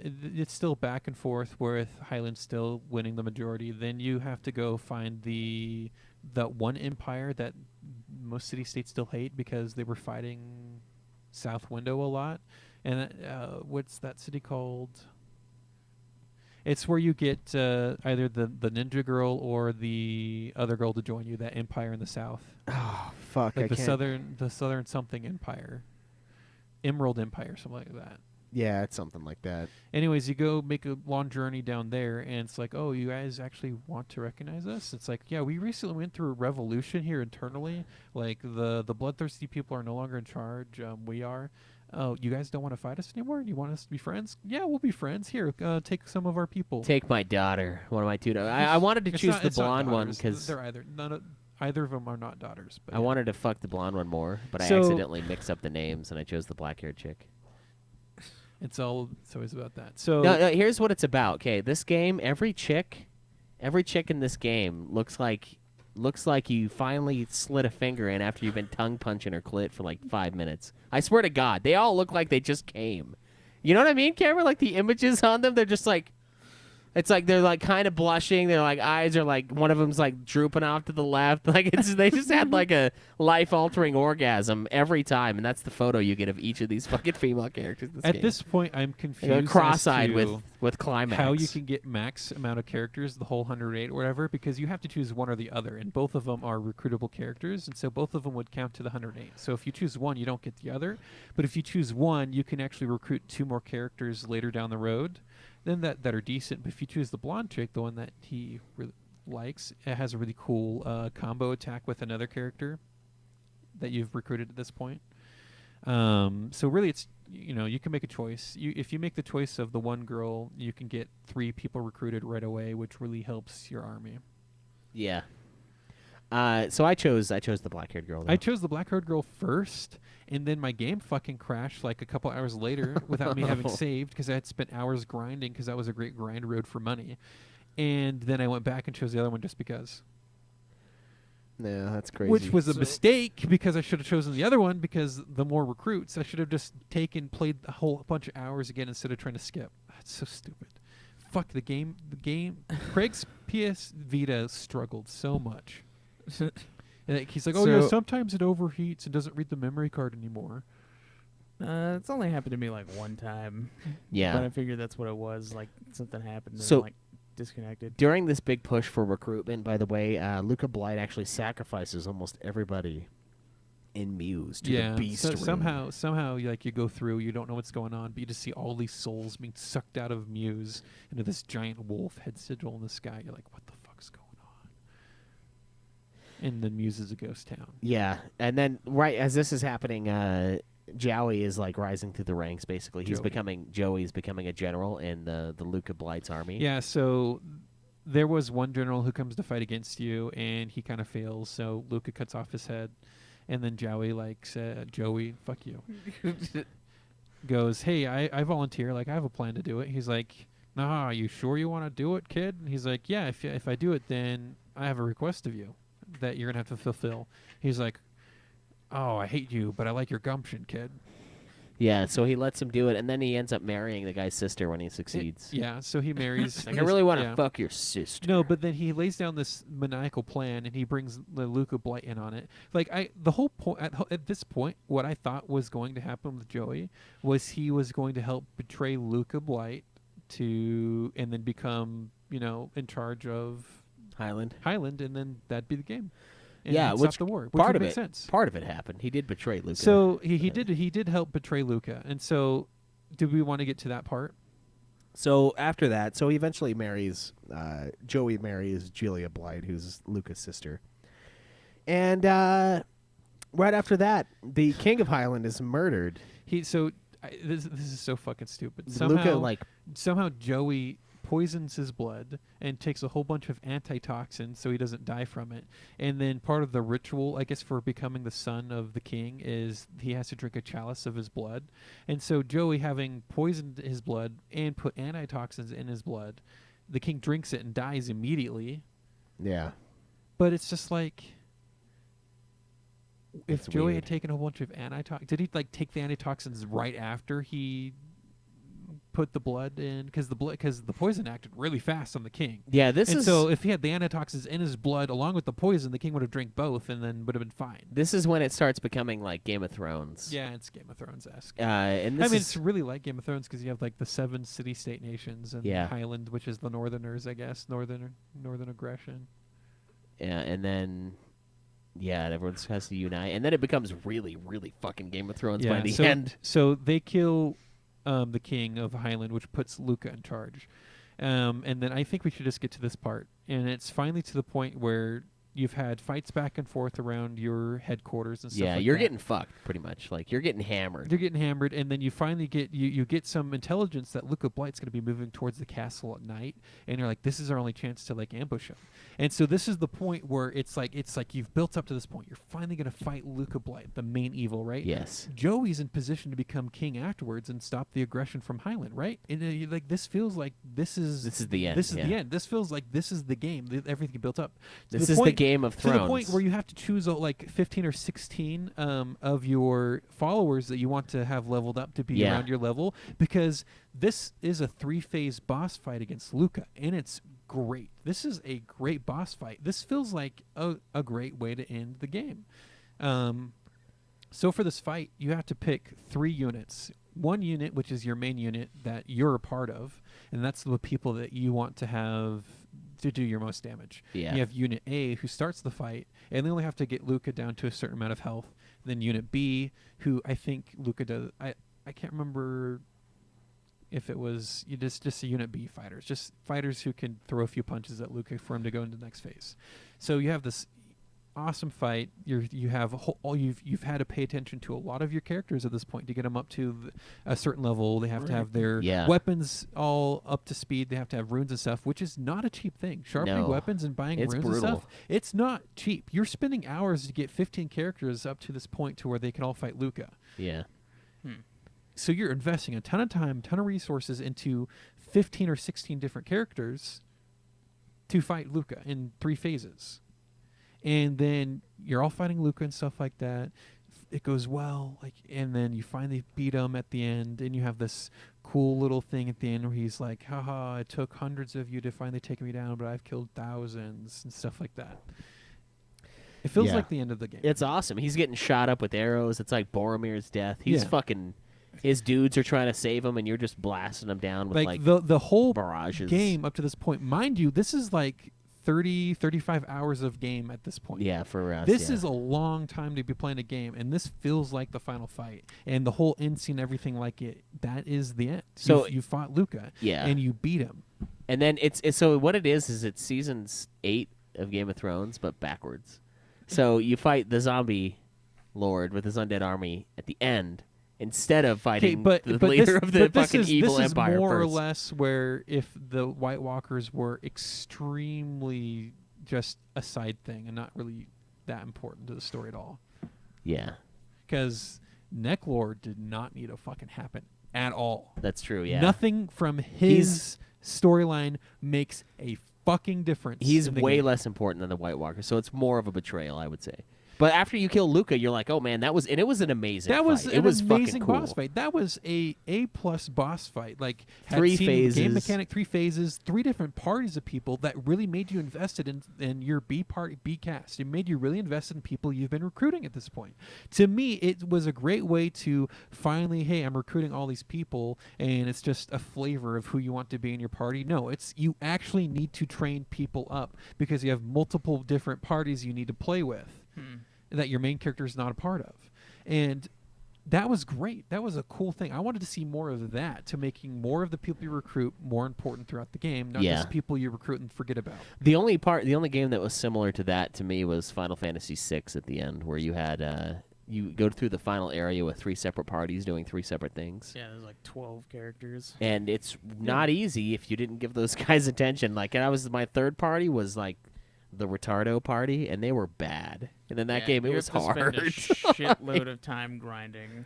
They were not ready for that final dungeon. It's because I didn't fucking play with them. So it's kind of like and that. It's kind of like that. So you had to play with them. You had to be invested with them. You had to level them up. You had to give them good gear and good armor, which probably took like 5 hours to get all the players up to the good good amount of levels and gear, adequate amount of gear.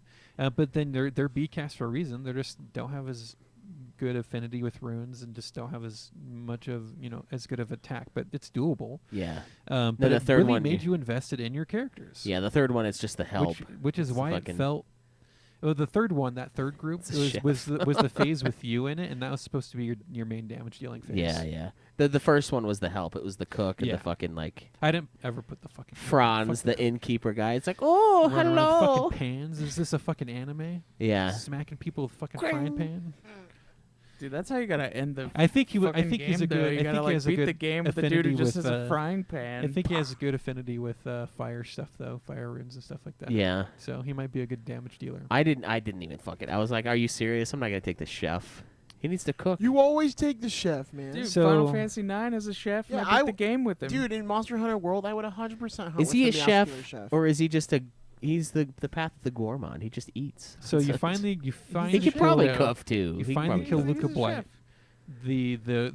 The aggression's done, and so now you're going to go meet up with Joey. Yeah, and the assumption is and that Muse to like talk about the peace treaty and like put peace again in the land. Yeah, that, so- that was it. That was the game. Now Right. this is the world to where you're wrapping up. Because Joey. I've spent fucking 30 hours in the game at this Yeah, point. and Joey. The assumption is Joey is going to ascend to the king, Yeah. and he does, And he does because he's now through his king. marriage. Yeah. and that it's going to kind of end the hostilities. Yeah, that is a reasonable place to end the game. It is, But yeah. No, there's something Joey's not telling you about. He needs to continue the aggression. He needs to keep fighting, and he tries to ambush you in Muse, to kill you or capture you to help end the war from his point of view, because he wants to take over everything now. Why, Joey? Why do you want to take over everything now? Like, what's your motivation at this point? Like, we're all still friends, and you are. Joey's not. He's not evil at this point. He's just like, I got to do this. And so you now we're wondering why Joey needs to do it. But in my opinion, the game's over at this point. Everything else after this is just stuff they could have just made another game out of, another 30-hour fucking game out of. Playing with their dicks at this point.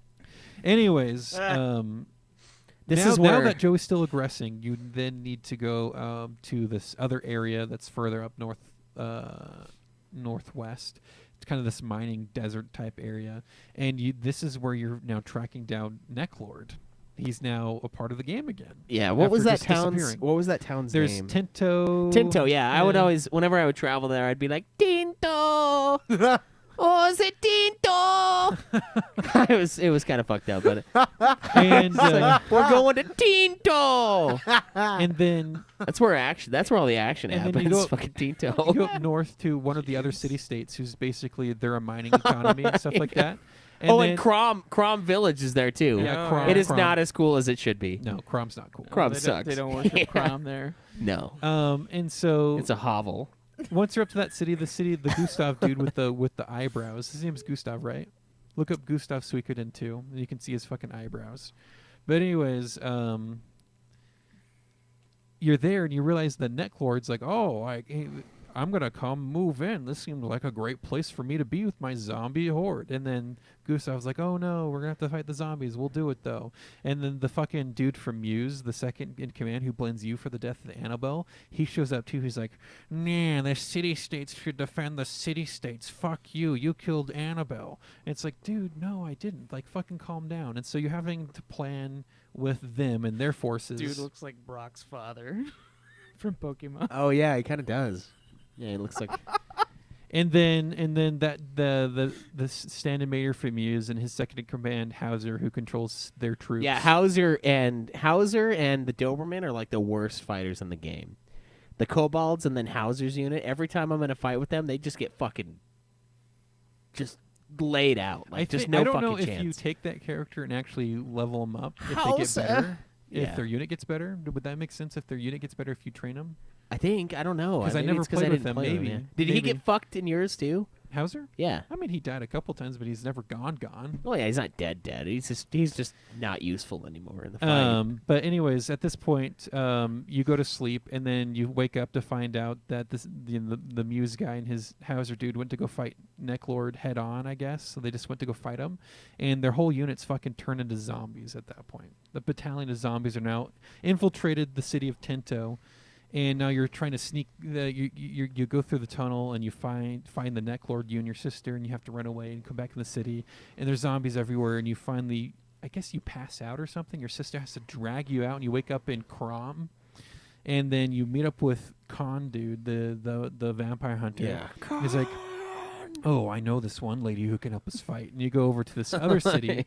And you meet a vampire chick there, and she's the one who kind of gives you background to where I think your sword is also a vampire that got turned into a sword. Because she knows the sword that Victor carries. I didn't catch that. She doesn't know it. Yeah. Yeah, they Maybe talk that's what back and happened. forth. I think he might have been a vampire at some point, a super powerful vampire who's just now a sword because he fucking wants to be, or something like that. Yeah. You just I get don't to know. You get to do. Anyways, what you I guess she's the a. sword has a bigger part. You have to in fight the her. first game. You have to fight Yeah. her to make her feel something because she's bored and just wants to sleep. And she I joins feel you. that actually. Like And hardcore. she's a decent magic caster. She has the darkness rune on her, but Luke is still a better magic caster, so I gave the darkness to I Luke. played with Luke too. He was in my final Luke. fight. Yeah, oh yeah, Luke, because Luke is the best magic user in the He's game. kind of a cunt, but yeah. I mean, yeah, but he's the best magic user in the game, so you have to have him. So yeah, I you used him. recruit the vampire chick, because at this point you can't choose who's in your party to fight Necklord. You have to use those people. Yeah. And so, Well, I put him in the. I didn't fight with them. I put him in the caravan. I should have done that. See, You really- in you this really game, should if have you done that. accidentally, if you don't put someone in the caravan, They take up a slot in your party. and then you can't remove them. Yeah. You're Yep. forced to have them. You can't retroactively say, "Hey, go be in the caravan." Yeah. I hate it when the game forces you to use people you don't want to use, especially Nanami, your sister. I hated using her in my party. Oh, I had her in my party all the time. That's I why it didn't. was hard to beat the final boss because I had Nanami like. Yeah, you fucked up. And then see, she has great speed and she has a good crit chance, but she's still just a physical attacker. Wait, is there not a way to change who's in your party later? There is. There Oh, is, okay. but there's certain characters it forces you to take for there's story certain reasons. parts that the story forces you to, or it'll It's ask you if stupid. you want to just bring them with you. But you or can put never them do in that your to your party. sister. There's one point where it's like, "Oh, you're going to take me with you for sure, aren't you?" I'm like, "No, I'm not taking you with you." She's like, "Oh, but you will." I'm like, "No, you won't." And then it just forces her in your party. I'm like, "I fucking didn't want you in my fucking party because you're not leveled up." Anyways, I used her every time. I had her the whole game. That's she's- why the she end has was great hard. attack speed and 'cause she she was has a not good there crit anymore. chance. But I still think that Shiro is a better physical fighter than her. He is. I don't know why I stopped using him. I used him a lot in the beginning. Like his. What you need to his do with attacks were Shiro crazy. is put him with either the fucking. There's the double beat, which gives them 2 attacks, but then there's the other Yeah. one, which gives them. That was my either crit ultimate. chance- That was my ultimate in high school. The double beat. double beat. And so he does. So Shiro does really well for physical attacks, and so but at this point you go to Tento and you fight Necklord with your party, and it's the point where he stole a rune from Sierra, who's that vampire chick, and that's what's giving him a whole bunch of power. So you finally get it to a point where you back him up into an area where Khan drew a rune down on the ground to where he couldn't turn into bats and fly away. He had to stay in there, and you beat him down to where he's like, oh hey, no, I'm sorry, like I'll stop, I'll go away. And she's like, oh well, give me the rune back and we'll see. And so he gives the rune back. She's like, oh fuck you, you're gonna die now. And so Victor just straight up kills Necklord finally. Yeah. And that was like a couple hours of gameplay that doesn't matter to the rest of the story. Yeah, because after that, you then so okay. Here's where it's Game of Thrones, right? So it turns into Game of Thrones because it's the opposite, though, because the battle for the throne was the Luca Blight thing, and then that's over. But instead, in Game of Thrones, it's Luca Blight was the true ending of the game. Yeah, It the should've been zombies- done at that point. the zombies. The Battle of Winterfell happens after. And it's just so much of an afterthought. Like, Necklord needed to have nothing to do with the game unless it was something to do as character progression for Victor, as like to unlock his true ability or whatever. But it was story. It wasn't a side thing. It wasn't anything to help Victor with. It was just something you just had to do. I think it would have been better as a side thing. It with would have just been Victor. better as like a side character story progression. Or if it would have happened before the end, because I think Or the if it would've Luca happened before the Blight's end, yes. death and then the stuff with Joey, I think that would have been. It's a so more solid ending. anticlimactic. That whole fight is such a letdown compared to the fight you just came out of. And it's funny because when I fought him, Necklord is a bitch when you fight him. he actually. kind of is, yeah. And like Especially if you bring your sister, because I guess if you bring a young girl in your party, he only attacks that, which is an actual thing. that He will focus all of his attacks on your sister. I had her, yeah. So that makes sense. Yeah. And then Victor actually did kill him in the fight. He did like a crit for it was like 2,700. It was fucking crazy. Yeah, so when Victor then I crits, won. he fucking crits, which is why I put killer or something on him, which Yeah. increases his Yep. crit damage. He hits hard. Yeah. And then I had it to where Which is the whenever only way I- to make a physical attacker do anywhere near the same amount of damage as magic users do. Yeah, the hard thing though is the magic users run out of mana. So or that could just get rough. rune slots, yeah. But usually I kill the thing before that happens. But Yeah, but yeah, and then I had a thing where if I would do a spell, sometimes it had a chance to berserk, and then when Victor had berserk and he would crit, it was crazy. so that was one strategy I didn't do when I was showing you guys playing the final boss, where I'll actually use the healing spell right at the beginning yeah. to get the berserk status. So what I right would at the do, beginning. I would do that move from Luke that damages everybody. yeah, and the then world eater, The thing. world, yeah, the fucking Empty Cthulhu world or beast. something, yeah. And then I would heal right after that because if you do that empty world, Only if he'll Luke hit has. Will he hit first? he will on mine. But only if I'm His doing speed that needs to be move. high enough. Only if he's doing that move. If Yeah. not, I'll heal first. So Okay. I hit him with that. I hit everybody, That's and then such I a good healed thing. up, and then I'll everyone try was that, yeah. berserked, and then my guys hit with Okay. berserk. Yeah, that makes sense. It was awesome. So, It sometimes didn't work though, because I would hit myself too hard, and then I would get fucking slammed. so now you have Muse's forces joining you, and then you have Gustav's, Tinto's forces joining you. Yeah. So you kill that, and it's I thought it was kind of cool that Victor finally got his revenge on the guy who killed his whole family and everybody he loved. But again, you're right. It's way less awesome than the whole Luca Blight section of the game, and it's really kind of a lame way to pace it. At this point now, it's just you trading blows with Joey. A lot of those major battle things where you're fighting back and forth trying to get the upper hand. Joey gets Matilda Knights to join his side. Yeah, and Joey's big move, he was trying to bring peace to the land. Is kind of what he was trying to do. Well, you don't know that yet. Well, that's kind of what you find out. Thanks there for by the end. spoiling the game. Well, for he me. goes, I'm trying to bring peace to the land by having everyone underneath just one ruler, me. Yeah, yeah. And it's like, no, like, I'm doing the same thing, Joey. I'm just trying to beat you back and stop your aggression. Yeah, so this is when everyone pretty much joins up with you, and you. Except the Matilda Knights. And so now you're at the part where That's true, yeah. you get to the point where you need to raid the castle of Matilda and to go kill the forces inside and destroy the flag to make the other Matilda Knights forces surrender outside the battle to have Joey's army lose them. And so you go into the castle, a whole bunch of fights inside the castle till you get to the point where you and your sister go run up to destroy the flag, and the rest of your party stays behind to kind of prevent the knights from following you.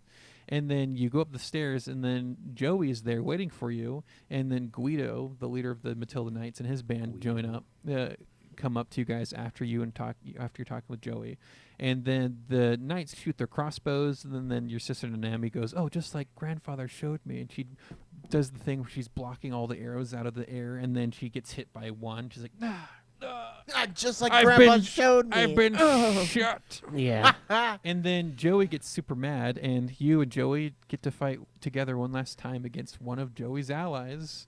And this is where you learn how fucking badass the rune he has really is. It just does fucking damage. It's just all it is. It's just fucking damage. And you got the fucking Fury healing rune. And so you kill the Guido dude. And then Joey runs away, and then you're left holding your sister in your arms. And the whole time I'm thinking, hey, you know what? You have the fucking fairy healing rune. You could fucking heal your sister right now. Like you've been doing this whole fucking time, and none of this would fucking matter. Yeah. Like, just fucking yank it out and throw your fucking healing magic in there like you've been doing to this whole point. But, of course, magic breaks storytelling. So, you call the doctor, and the doctor says... No more longer Justin on on the the bed. Yeah. So the doctor comes to, and the doctor comes in, you bring her in, and this is the point. If you have been recruiting everyone, she lives, because you've recruited everyone, the doctor has the strength to save her. But if you haven't recruited everyone, he doesn't. She dies. Oh my god. And then everyone's like, oh, I'm sorry. She died. Sorry. She's just like her grandpa. Yeah, you didn't expect it. Like, I was like, really? She's going to die? Yeah. Holy shit. No, that's the whole hinging point for the good ending versus the bad ending. If you had recruited everyone at that point, she won't die. She really has her grandpa's eyes. Dead. And then you're finally at to the point where you're going to attack the Highland at its... I mean, we skipped over parts where we liberated different cities. Of course, you're liberating them, like Green Hill. Yeah. And you get to the point where you're trying to get pushed into the Highland territory, where you go to liberate Muse. And they retreat and stuff, and you go into Muse. It's like a ghost town, and you find there's a whole bunch of, like... wolves there that you have boss fights against the golden wolves and stuff like that. But then that really didn't have much, didn't change the story much, because you just run away and leave Muse. Yeah. And then you finally get to the point where you're now attacking the main castle. You've beaten their forces back enough to where now you're at the Highland Castle, and now you're pushing through to, I guess, get to Joey. Yeah. And what ending did you get? So there's 3 endings. I got the ending where Nanami's dead. Does the world, like, everyone's standing there, and Hog becomes, like, the whole area becomes like Hog Nation, the Hog country, Yeah. and they're all part of that. You got Ted Nugent flying over in his helicopter shooting the hogs from with his AR-15. Hog Nation. Because I called my castle Cunt Castle, and I called my army Hog Army. Nice. Yeah, I named my castle Provo PDC, which is the name of my work. And then In the story ending I Nude got Clan Army. is it Did you see? just stays as the country. We become a country. Okay, Yeah. that's what I got to. And we don't see Joey in the end. Like, he just kind of like. No, yeah, Joey's gone. And at the end when it says Finn, you kind of have like a picture of Joey. Like, I think Joey ran away. Is what he did. He ran away Yeah. to join his wife. So I know there's an ending where you kill Joey Oh, you and have you to become fight the Joey? ruler. There's an ending where you do that. Yeah. There's an ending where you remember that one part where your sister's like, "Hey, we should just run away. This is crazy. We're children. We shouldn't be part of this thing." That's an ending too. And you run, and everyone dies basically. That's what Kent I was could have telling ended me. the game so Yeah. much longer. Yeah. You're such a dick. I would have done it because that's not a real ending, but That's what Kent was telling me. He was like, "Do that one because it's the best one." And like, you run away, and then he says, like, no matter how horrible it gets, just keep running. So I was like, "Oh, does everyone just start dying or what?" That's one, and then the one we got. So the one where you become the king after killing Joey, and then the one where you run away. it just becomes a hog.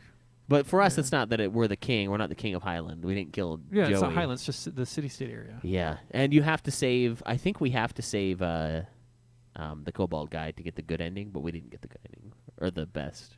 But you need to have all your characters recruited, because if you don't save him, at that one point, then you don't have all the characters, which is Yeah. why. Yeah, so we didn't get the I stopped perfect. recruiting after a second because I'm so done. It's too much, yeah. But then you're fighting through the castle. You fight a whole bunch of the other generals that you have been fighting up to this point, and then you fight Han in a duel. And then Han gives you a little more backstory because he was the dude who originally was supposed to duel your grandfather.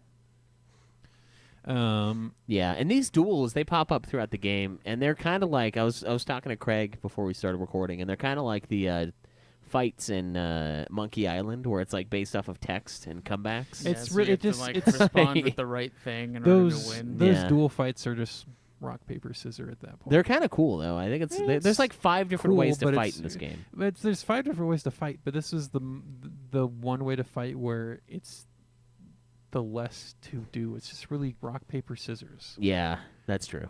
I hate it. I mean, I don't hate it. I just feel like it doesn't add to the combat system. I mean, it gives you something different to do, but I think having a one-on-one fight duel could have been better than just he picks this attack, you pick that attack, and since you pick the right one, you win that bout. I don't feel like the rock paper scissors version of fighting was the right way to go. Yeah. But then you fight him. He gives you more backstory. He's like, because he actually respected your father, your adoptive father, a lot, and so he's like, oh yeah, you're his son. I did that in one go because it's rock paper scissors. Once you know what to do when he does what he does, it's I lost a couple times, and it was painstaking because I was very far away when I died. And that was one of the times where it was like we were planning on recording the next morning, and I stayed up till like 6 a.m. and I stayed up died. super late that night too because I thought the game ended because the guide I was following just ended there. Oh yeah, when you were saying like, oh, what's after? Is there I was anything? like, I'm like, after the game's Necklord? still going. Like, why is it still going?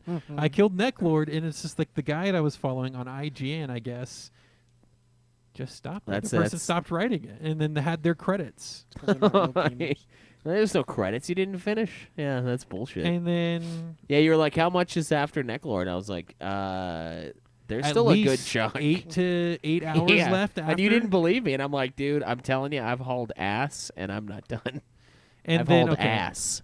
Okay, so then you finally get to the throne room after fighting him and Seed and Kolaghan, which is another fight right before. Seed.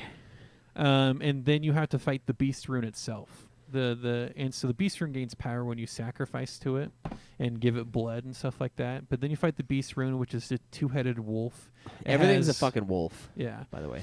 So it's a 2-headed wolf. Each head has an attack. A floating rune between the 2 heads has an attack. I think the right arm has attack. The right arm has a heal. Left arm has an attack as well.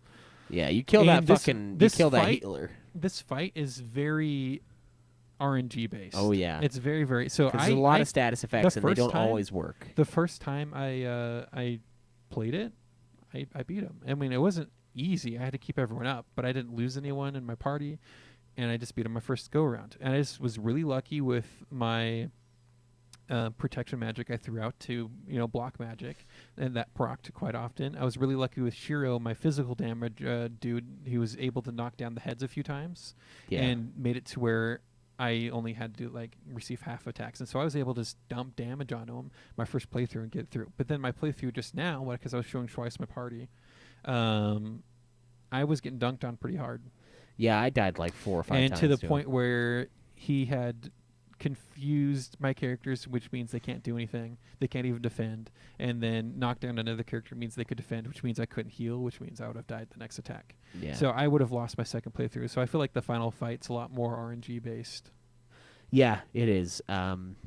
So you get the guy. So basically, you have to kill the rune and the 2 heads in order for the beast rune fight to be done. Oh, is that it? Yeah.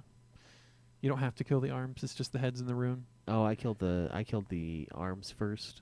So you want to prioritize one of the arms because one of the arms can heal the rune. Yeah, back that's into place. the first one I It's killed. like Yeah. the left one or something, right? But you don't have to kill Right. the other. You don't have to kill the other arm. Right leg. You don't have to kill left leg. You just have to kill right leg, just so it doesn't bring the rune back. God damn it! I could have killed it way faster. I got it down to where one of the heads was left, and he did 5 attacks, and I died. Yeah, and see, that's again, he has all these different orifices where he shoots magic out of. but he doesn't need all of them because he can just say fuck you and do all of his attacks anyway. Yeah, well, it's not all of the attacks, but he can attack you as many times as he would have if all of the parts would have been alive. Yeah. So it's still like, this guy does this part of my body does this, so he'll just do it, but he'll do it over and over and over again, and you'll fucking die. Because it's like, oh, the physical guy's left? He's like, wow, game over for you, fuckface. And he just fucking hit. And I'm like, And fuck! he'll fucking just hit one dude over and over and over again Yeah, too. he'll wreck him. Fucking, and so at this point, it's really important to have more than just one character healing. And so I had 3 characters who have healing abilities on them. What was your final party? So final party was Flick for his physical damage and unite attack he can Yes. do with Victor. Yeah. But Flick is also one of the best lightning mages in the game, Yeah. and so he has really good lightning damage. Then I had Shiro, who's only physical, but I had double beat on him, but he has a really good chance to do knockdown, and he has a really good chance to crit. And when he does that, he has a really good chance to... So double beat makes it so he automatically attacks twice. But when he crits, he can attack up to 6 times. Okay. And that really helped me the first time I was fighting the Rune Beast. And then I had Victor, of course. Victor, I had Killer and this other thing on him that made it so he did 1.5 times more damage, but he also took 1.5 times more damage. But so that means when Victor critted, he did a fuck ton of damage. Yeah. Oh, yeah. Then I had Luke, who I gave him the Blue Gate rune, which is honestly like one of my favorite runes, just because how ridiculous the magic attacks are. It's good. You have like either this fucking galley ship with cannons just fly out of space and shoot its cannons at your enemies. It's Or if awesome you looking, have yeah. fucking World Eater Ender Bug come out of nowhere, fucking destroy everything on the map. Then I gave him, let him keep his Wind rune because it has a really good AoE attack in it, but he also has some... The shredding. Yeah, the shredding. That sounds like a Pantera song to me. Yeah. The art of shredding. Then I gave him that one because it also has a healing item in it too. Yeah. So in case you need to use him as a backup healer, I would do that. And then I also gave him the Darkness rune because Darkness does a decent amount of damage, but I liked it for Luke because he could also just heal himself with Darkness damage. It'll do kind of like a health steal. Yeah. But it also has a chance to do insta death on certain characters. Yeah, that's true. So And then I had Rena, the performer girl, because she has a good water affinity, and water is the healing room. So she was my main backup healer, but she also does really good fire damage. nice. Yeah, And so- I used her for a while. And so I used her to do AoE fire damage attacks, and used her to be the backup healer and backup stat buff person. Nice. Okay, so I had my guy, Flick Victor, a guy named Humphrey that I found. He had a pretty good solo attack, and his sword was awesome. It was like Excalibur, basically. It's crazy. This guy named Gijimu is this chop master guy with the beast chops. I seen him, yeah. And then I had Luke, and then Victor and Flick, yeah. So you had And mostly physical attackers? mostly. I would use him for the Unite, though. Oh. And then Humphrey was like a... So Unite's good when you need to focus certain things down, but it's terrible for doing AoE stuff. See, I didn't use I only used AoE from Luke. I would always focus on one part of the beast and just take it out as I fast mean, as it makes I a could. lot of sense for the final boss, but other bosses, not as much. That's why I did it for the final, yeah. And then the Go Jimu guy or whatever, he has double beat, and so Yeah. I would use him. So I guess for Victor to really pump him up is you need to give him double beat, and then there's that other rune I can't remember the name of, which does double damage, but he takes double damage, and they need to put the killer rune on him to increase his crit chance and crit damage, and then do things for Victor to increase the amount of times he gets. I think it's his tech skill you need to level up to where he just becomes a crit god at Yeah. that point, where he just keeps attacking, and critting, and he just lays waste. So Yeah. if I were to play through again, I would do that. Really focus on Victor to be my physical attacker. Yeah, he's pretty good. Flick I just had because I think he's fun. No, Flick is And the great. combo. He has the combo with Victor. He's decent, but really just for his lightning damage, which is great. Just one target damage. Yeah. That Thor shot. Yeah, that's a good move.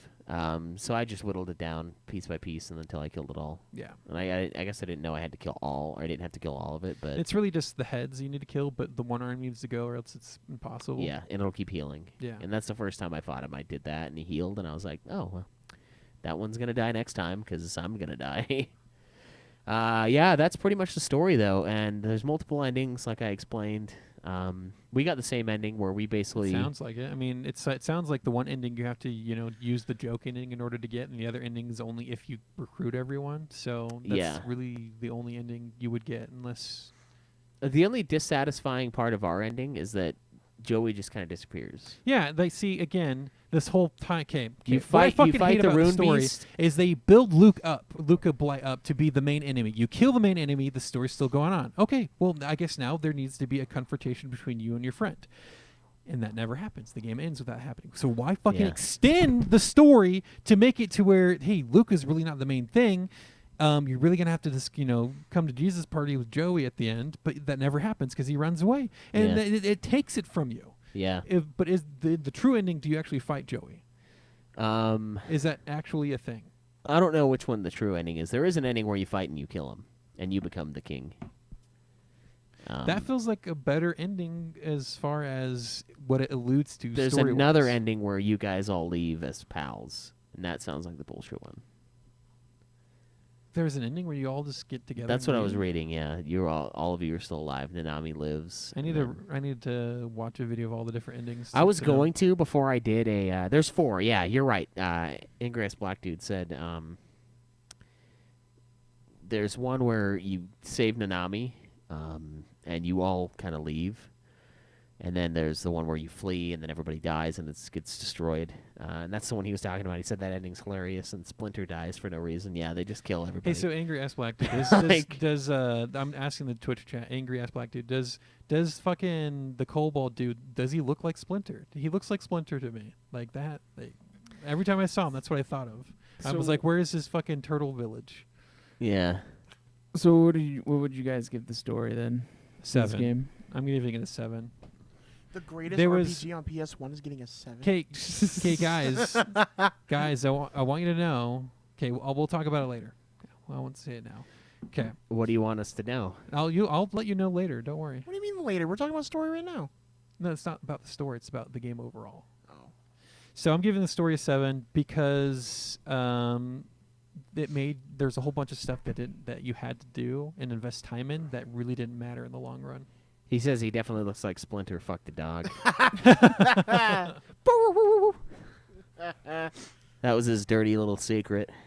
And he left the dog, and that's why the dog's so bitter So and it's shitty in this Splinter's game. son. Yeah, and he felt so bad because he couldn't find him after he abandoned him that he went and he took care of The of Ninja the turtles. Yeah, after he left his kobold son. And then Luke becomes Shredder because of his attack, the shredding. The shredding. Yeah, I loved that attack. I was just like, It was a shredding. great.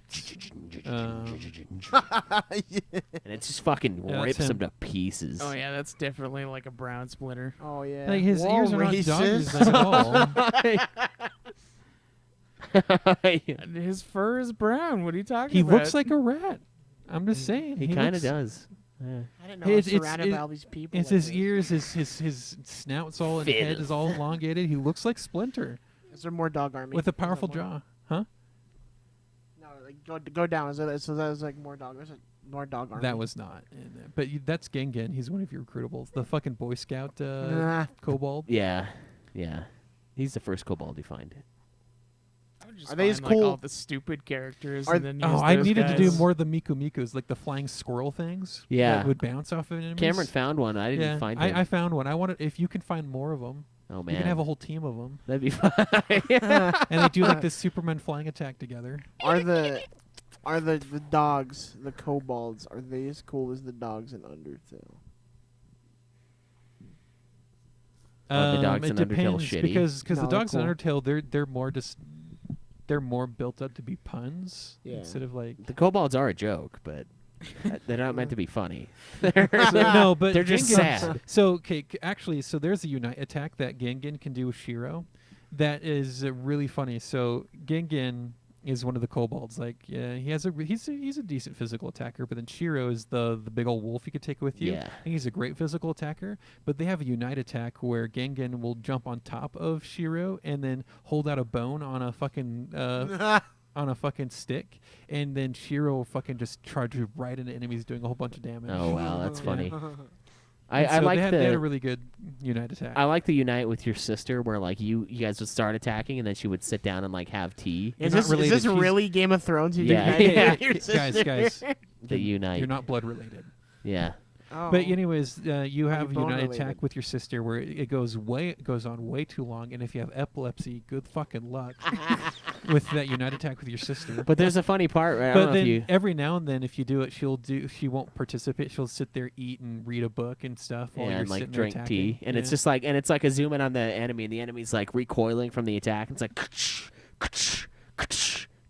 and she's just like down there reading and like not taking part, and you're just like beating this guy's ass. Yeah, but every time you attack, the screen flashes white, and it's just flash. Yeah, And it's so a if you have lot. fucking epilepsy, good fucking luck playing this game. Yeah, just don't falls ever unite. Start foaming at the mouth watching this unite attack every time. Put a wallet in your So tongue. what are you gonna give it, Schweiss? I'm giving story a 9. I think the story was awesome. Story to me is the weak point of the game.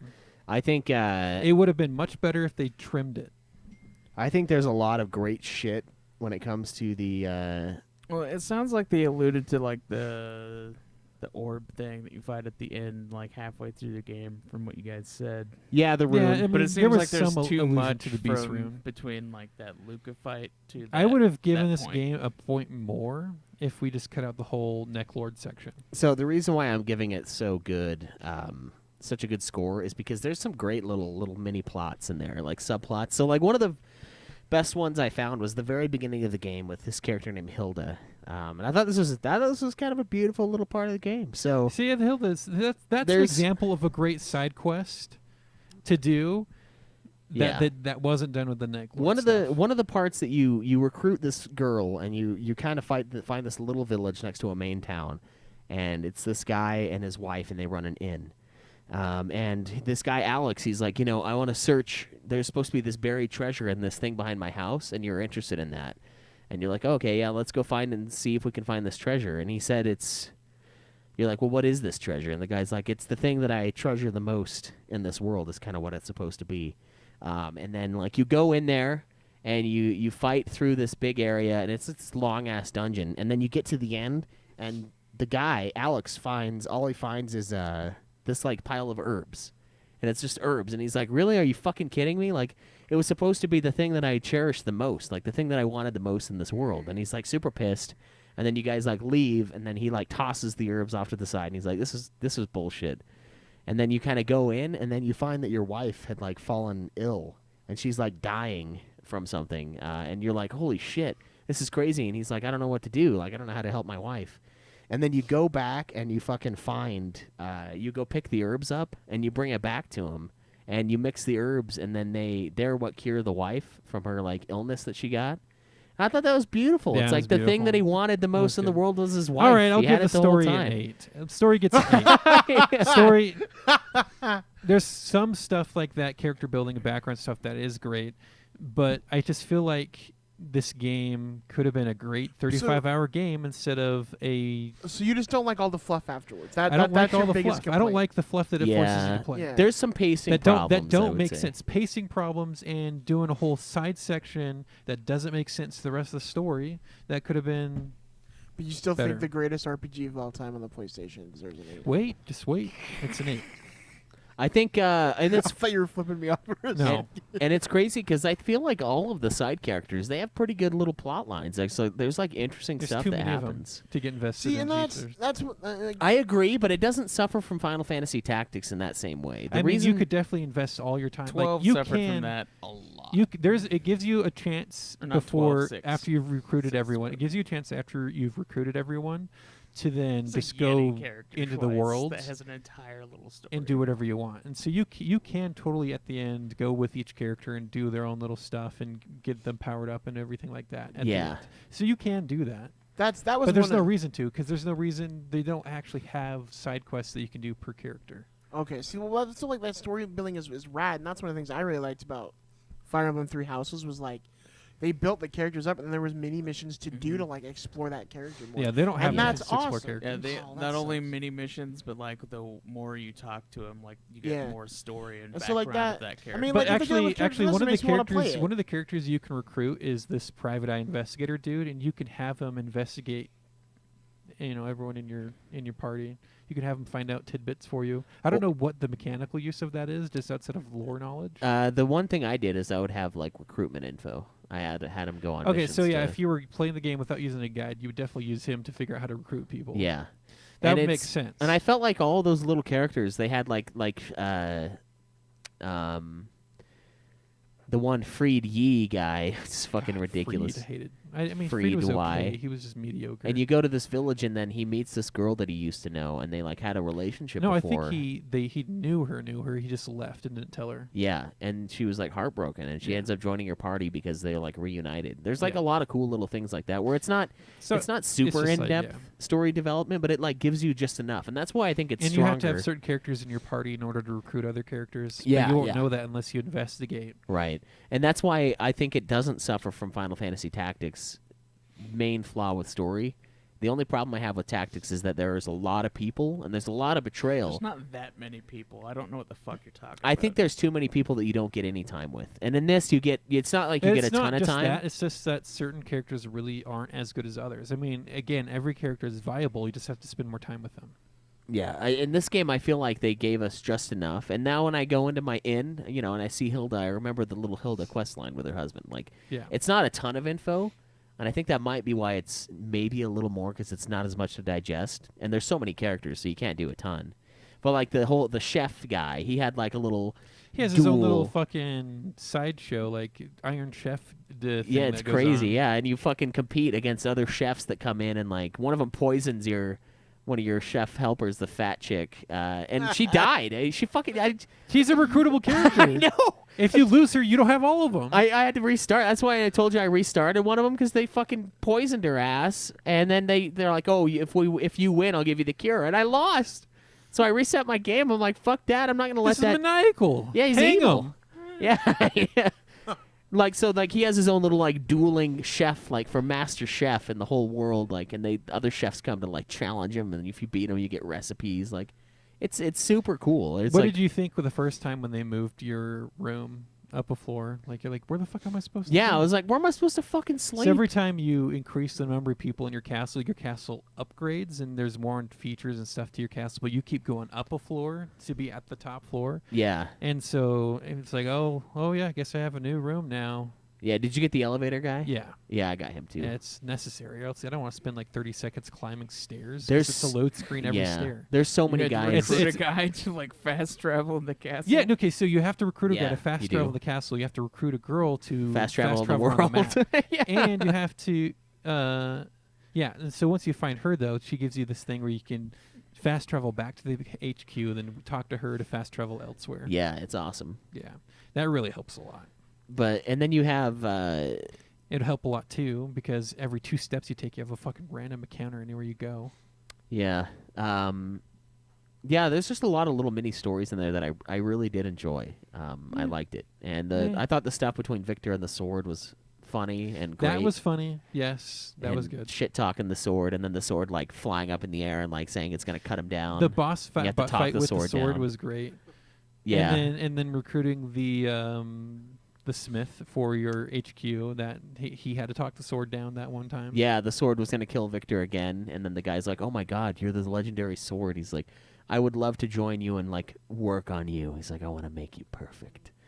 And like, Except when you first hire him, he's fucking worse than the blacksmith right next to him. yeah, but in the final dungeon, you'll find like little You have items. to find the silver hammer, then you have to find the gold hammer. Silver hammer lets him level your weapons up to level 15, and then if you find the gold hammer, then you can get it up to level 16. Yeah, and so I only got the gold hammer. I but- didn't care. Yeah, enough I because you were left- at the ending right then, and I Yeah. just wanted to fucking beat. The I game. left because I couldn't beat it, so I And- left and upgraded all the way. But that's when I recruited him, because that's what I told you. I was like, make sure you recruit this guy to up your I weapons. think the biggest difference why the final fight was easier for me is I had more backup healers. Yeah, that's a big part. I think that's the only reason, because certain healing attacks would get rid of status debuffs on your characters. Yeah. And so I always had a healing option, which is probably why. Did I you have could a do it. resurrection? Yeah. I didn't have a single resurrection spell. For me, it was I win or I lose. It's like so that's why I lost. You have to. But see, my first playthrough, I didn't have to use it. But you have to find. Okay, I spent hours and hours trying to get, because the flowing rune is the one you need for the best healing rune, and it's a rare find only in that one Emerald City that takes an age to get to, because there's no Yeah. way to fast travel to it for some fucking reason. You have to go through this whole fucking wooded area and up these fucking slow-ass ladders to get to it. And then when you get to the city, and you have to go to the rune shop, and it's just a fucking chance whether or not they have anything in their rare finds. Yeah. And then it's just a fucking chance if the rare finds the fucking rune that you wanted in the first place. And that's the only place to get the highest order of water rune, which is the flowing rune, which has the resurrection spell, and then all the other good spells that help debuff or, get rid of debuffs. Yeah. And so I had two characters. My character had the flowing rune, and I had my other character, healer character, she had the flowing rune as well. So I always had, and then Luke, of course, had his healing thing in his wind rune. So I always had someone, at least one of my mages had something they can heal. So what are you guys gonna give the gameplay? Gameplay, I feel, is great, actually. I had a lot of fun getting to play the game when I could instead of watching the game. There's certain things, like random encounters, I feel is like a bit much. Yeah, but I'll it's just go nothing too auto. bad. There's an auto battler. They just do basic attacks. The bad part about that is a lot of times the I hate it. combos are better, but No, so if you know you're going to beat them easy, you don't need to waste any time on them. Yeah, just do the auto battler. But it's still just like there's no reason for me to auto battle because don't need any levels. I'm already maxed out the amount of money I can carry, which is a stupid low amount compared to how much you can actually blow. yeah. Because you have 108 recruitable characters and it takes a ton of gold to upgrade the weapons all the way. Why are you going to make it to where I can't just grind all of that out in one go and then go do it? Okay, it's stupid. Anyways, the random battle encounters too frequent, but I really enjoyed battles themselves with all the different cool unite attacks you can do. There's so many different characters and so many different unite attacks that you could just it's so cool just to go through that. Then you have to know each character's strength to know what runes to give them, what their affinities are, and level up their certain abilities. And then throughout the game, you could find stones that will permanently upgrade certain stats for characters you want to use them on. Yeah. So you can make certain characters even better. And then you have the overhead battle thing. I think they could have fleshed that out a little bit more, but I still enjoyed that. Yeah. It was a nice break in pace of just constant, Yeah, I agree party with you. battles. I think they could have done a little bit more with them, but I thought they were really fun even then. Yeah, I mean, I'm not minusing a point. I enjoyed it, but Yeah. I think they could have taken the idea a little bit further. Yeah, I really enjoyed the. I really hated it though when you started one of those fights, ages away from the fucking castle. Yeah, to and be, it's and just you had turns. to waste turns to get there. turn after turn. Yeah. And it's like, yep, just moving, still fucking moving, yeah. still fucking moving. Yeah. And then your fucking horses can go faster than your ranged characters, and it's just like, So they just go, and sometimes they get dunked on. no, I would never, because I didn't want units to die. I would usually wait until I had a ranged character to help them. Yeah. Or- Those were. yeah. I agree. Those were really fun, and I thought they were a fun change of pace. There's like 20 of them throughout the game, and I think they're pretty enjoyable. Yeah, no, honestly. I enjoyed them for the most part. You can cast spells, like use your runes for distance attacks, stuff like that. Certain You can characters heal have each other. cooler runes, and this is actually so these major battles are actually really affected by the characters you recruit. Yeah. The more characters you recruit, the more units you have, and the better units you have. Yes. Yes. And so recruiting actually makes a huge difference here. So that's why if you had more time, I would have focused more time on recruiting characters, especially ones that would help these type of battles, yeah. because you can get more magic wielders and stuff like that. Once and I told Cavalry. what's her face to just automatically Apple. once I told I've Apple never done it. I was interested in doing that. I told Leave it Apple to just Apple? not to leave it to Apple, but like there's one before where I was like, just do the best units, and I told her Oh. to do that before the fight, and it was a lot better. Like it was like I was like, oh, I actually wasn't doing it right. Oh, maybe I wasn't doing it right. Because But- I would just, I'm ready to go, and then it'll just appear in the battle. Yeah, it made it a little easier. The I didn't problem know you was could change that we still had Hauser and fucking the kobolds just getting blasted, but I would use them to like be fodder to where if I was fighting a boss character, where the main unit who I wanted to get in place, I would have him attack, and if he got 1 level of damage done, I would use those other 2 units to like give Finish it, him choices yeah. to attack them instead Yeah. of my main guy. But other than that, yeah, they weren't as good. But I'm wondering if I leveled them up as individual characters, if they would be better. I And think they would. if they are, then that's so fucking. I should have done that because I would have made that a little bit easier. Yeah, but I mean, you don't have to, and they're not super hard. I think I failed It just to save. makes it long because it just leaves it up to a fucking coin toss. Yeah, I think I saved. I died, or I let Ridley die once in that one fight where he dies if you don't save him, and I was like, I think I could save him, and I went back and I just defended with him, and I was able to hold him off and then come and help him. So for the most part, they're pretty easy, but which it would be fun if you had to do more like planning and more like, okay, we got to do this right. So like I think you're right. They could have expanded on it a little more, but it was still a lot of fun. Just jumping in there and being like, oh, this is a change of pace. Yeah. You'd have like your ranged attacks, and you could do like a bunch of damage from a range.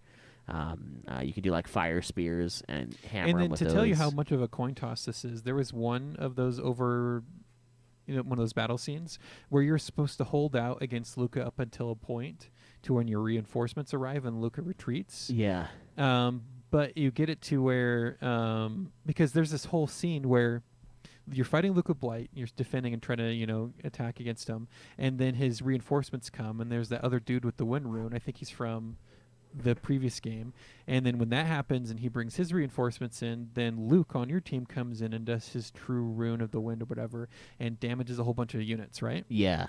There's that whole scene that happens with him and whatnot, and then if you damage Luca Blight just once, he then retreats. Yep. And just to tell you how of a random coin toss this was, as we were doing this fight, I just ran up, fire speared him and lightninged him right away before his reinforcements arrived and gave him the 1 damage bar, and he just left without that whole cutscene happening. Nice. And so I don't know if that affected the game in any way, because you have a conversation that happens afterwards. They ask Luke, "Oh, how'd you do that? Can you do it again?" type of thing. So I don't know if that actually changed anything, but that's how random I the don't coin think toss so. is, I feel. So Because I didn't get him out that fast. The reinforcements came. I did it like a few times, and it was just that one time I finally beat him really fast. It was just I used a whole bunch of magic on him right at the beginning, and for some reason it worked that time, Yeah. like really quick. But yeah, I think the main battles are kind of standard mostly. Yeah. I like the combos. I like the fact that you can really pick and choose what you want to use. So like in your item selection, like for your character, you've got their armor and stuff like that, and you can give them additional armor pieces.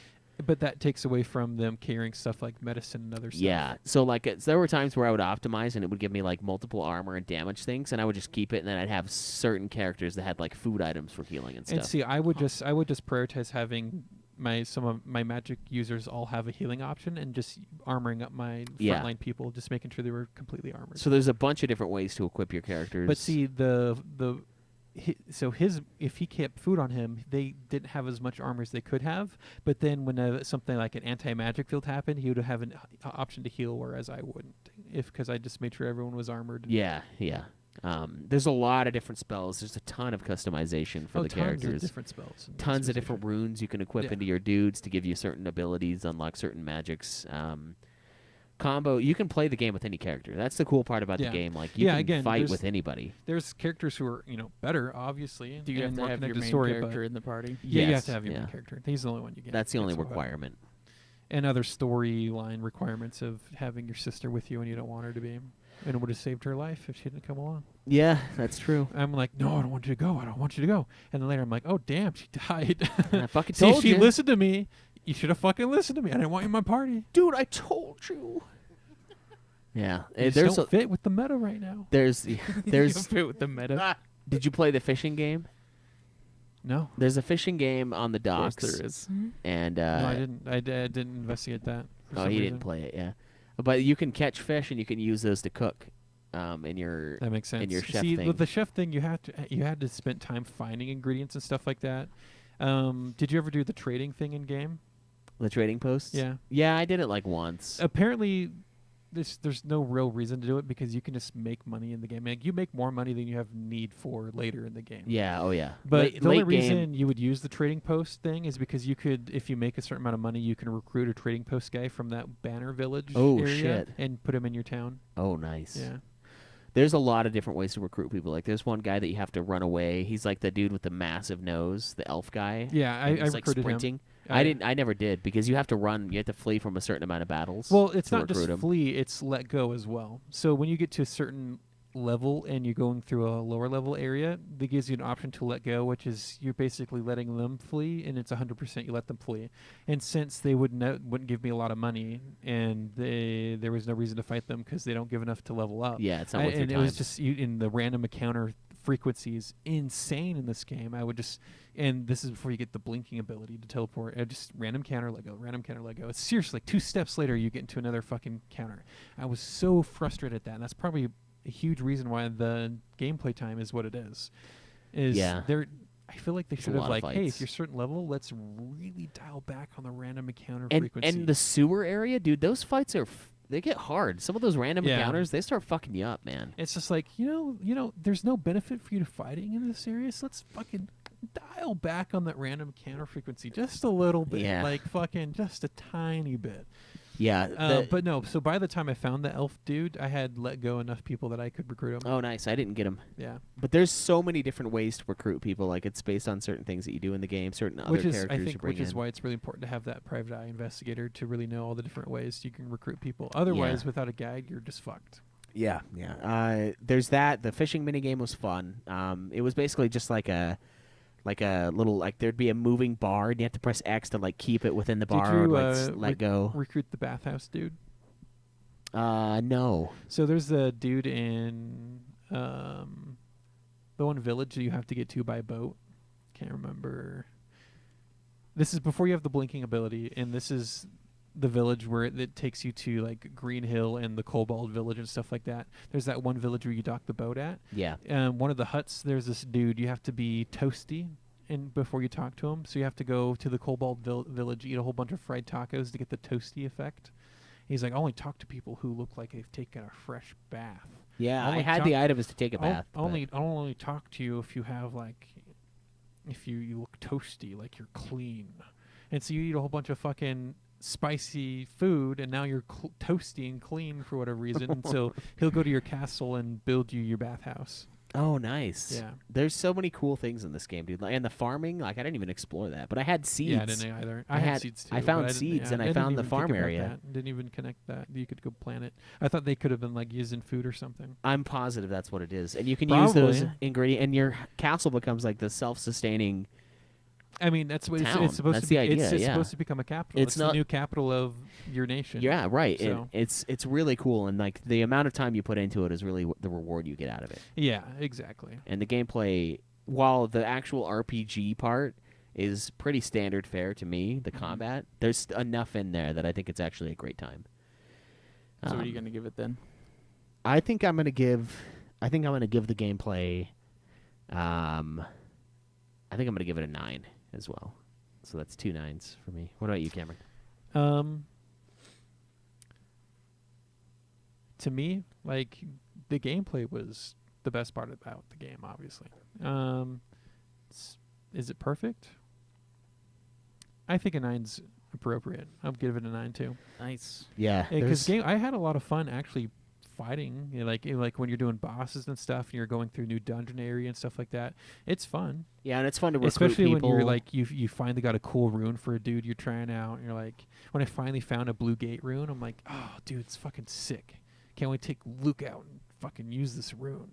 Yeah, there's a lot of good stuff to be had, and it's so fun to recruit and see your town like start to thrive and like buildings open up. And Yeah, it was cool too, and town having your getting shops built. and stuff. And yeah.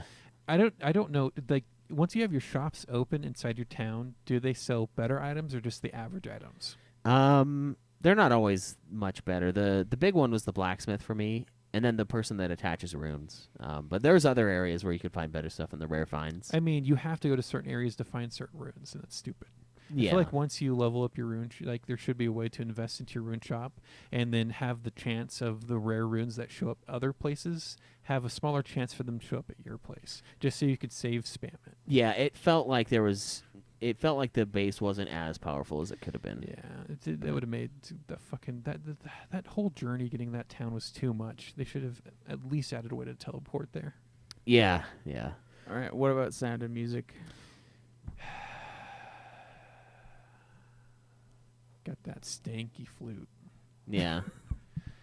I feel like the music was a little repetitive. Yeah.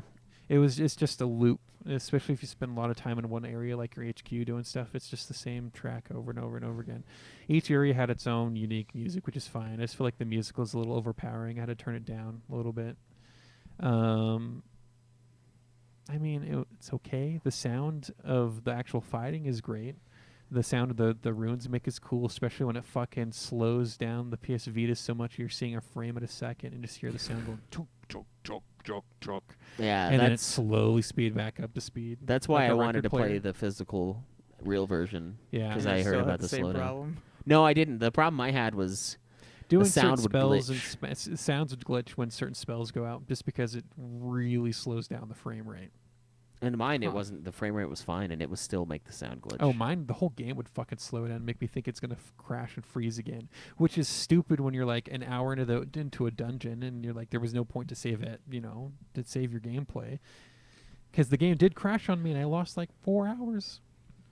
Yeah, that sucks. But that's probably the PS Vita's fault, not the game. yeah. Well, it's I think it's the port. Yeah, the port's not good. That's what I read Yeah. online, and that's why I asked Kent to borrow his physical copy. Is because So he the has a port. physical copy? Yeah, it's sitting up there on that shelf. Why did he let you borrow it?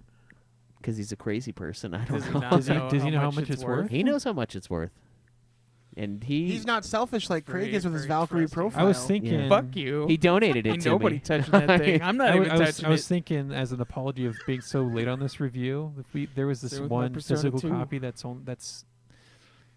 that's in a more doable price range that we could buy to give away, and that would be like an insane thing to give away, but still. Yeah, I would put money in the Patreon and get it, and so I could resell it. you bastard. You fucking Schweiss bitch. would put money in the Patreon if we could get it for his collection. Yeah, let's throw down $150. Here- Like here's what. saving money. I will. That's insider trading, isn't Hey, it? I'll put my name in so I win. I'll sell it That's to you for 140. embezzlement, but I guess it would be embezzlement. Yeah. It's perfect. I'll sell. Listen, I'll put my name in to win it. I'll sell it to you for 140. I'll shave $10 off because we're friends. no, if we get it, it'd be a giveaway copy. If you want it for your own personal collection. I'm just. I would never do that. That's super douche. Yeah, I would sell it to you for 150 straight. I mean, it just. I would buy it for 150. It's they just didn't make enough copies of the game, is all. Yeah, it's just that's why it's rare. It's not like that. I mean, it's okay. It's- We'll finish reviewing. Okay, Sound of Music. What are you gonna give it, Cameron? I like the sound of the runes and the magic attacks and stuff like that, and the actual battle sounds are great. The only complaint is how repetitive and how loud the fake horns are in this fucking game, and the fucking do do do do do do do do do do music. In There's your some fucking kazoo in HQ. there, too. Yeah, and There's the some sw- hard- it's That the automatically gets a stanky flute. 10. Yeah, it's the stanky flute too that comes in. if there's a Yeah. kazoo, that's a 10 regardless. The thematic music of Towns is overpowering and kind of stupid and repetitive. I think music gets an 8. Sound of music. That's still not bad for I mean, it's pretty good. the rest of the, I mean, the magic and attacks sound Yeah. pretty No, cool. it's fine. Yeah, It's that's very- that's yeah. what I'm gonna give it to. I do like the headquarters theme. There's a couple themes that I enjoy in the you game. like it? Yeah, man, it's like Even so, I was playing it. So when Jake and I went down to St. George to watch Joe's movie, and we were in the hotel room, and I was playing the game, and he's just listening to it. He's like, "Oh God, is that what the game sounds like?" Like even Jake, from listening to it for like maybe like an hour, was like disgusted by the sound of the of the game. Joe. I'm not. Never mind. what- Not what are we looking 150. at? I'm gonna charge you $5.99. No, that's the price of it. You new and unopened. I'll put a fucking piece of The plastic over it. I don't cheapest give a price shit. on Amazon was like I found a copy of the $2.86 or some game. shit. $2,000 for an unopened new copy. I found a copy of the game that wasn't Oh, that bad. It's $2.89. It's the cheapest Did it price give you for a, this did it give you game. a seizure? That's the last one I'm gonna buy. Start foaming in the mouth. See, I cringed at the $55 for Breath of Fire 3. I was like, ooh. Oh, so did you You do paid the? $55 for Breath of Fire 3, Yeah, it was like 50. dude. I guess you got ripped. the listeners won't know like what you're talking It's about. only your about collection. 30. You should probably And tell so if them. we get it away, we should do what you think, what you said: buy a used PlayStation Unless 3, it went up, download the 'cause I game paid on it, and 30 then give for away the mine. PlayStation 3. Yeah, that has the download on No, it. but there's a used copy for $210. Hey, there you go. Only $210. Yeah, I mean, Well, it's doable. Yeah, As I'll talk. compared to the fucking $400 plus for used We'll copies. we'll talk about this at the end. Just take it out of Nicholas's college fund. yeah, It'll just. All right. So what about game? it'll design, pay for guys? itself. I'm giving Sound of Music an 8. I think that it's good. I don't think it's anything spectacular. The replacement case and manual itself is going for $50. Just the case and manual. Well, that way you can buy a cheap ass used copy. But there aren't Right. any cheap ass used copies. Okay, That's true. guys, we could buy a PS3 Slim 320 gigabyte for $130, and then buy the download for Suikoden 2 for That's $10. so. That was it would be my $140 yeah. instead of like $289. That was gonna 210 be for the that copy, was I gonna think. be my joke, and like I was gonna say Suikoden 2's on the list, buying an entire and we were gonna send him a system with the PS3 with the download game is on it. cheaper. That would have been so funny. You ruined the joke. by But now it's saying out. It's out. No, we wouldn't have done it anyway.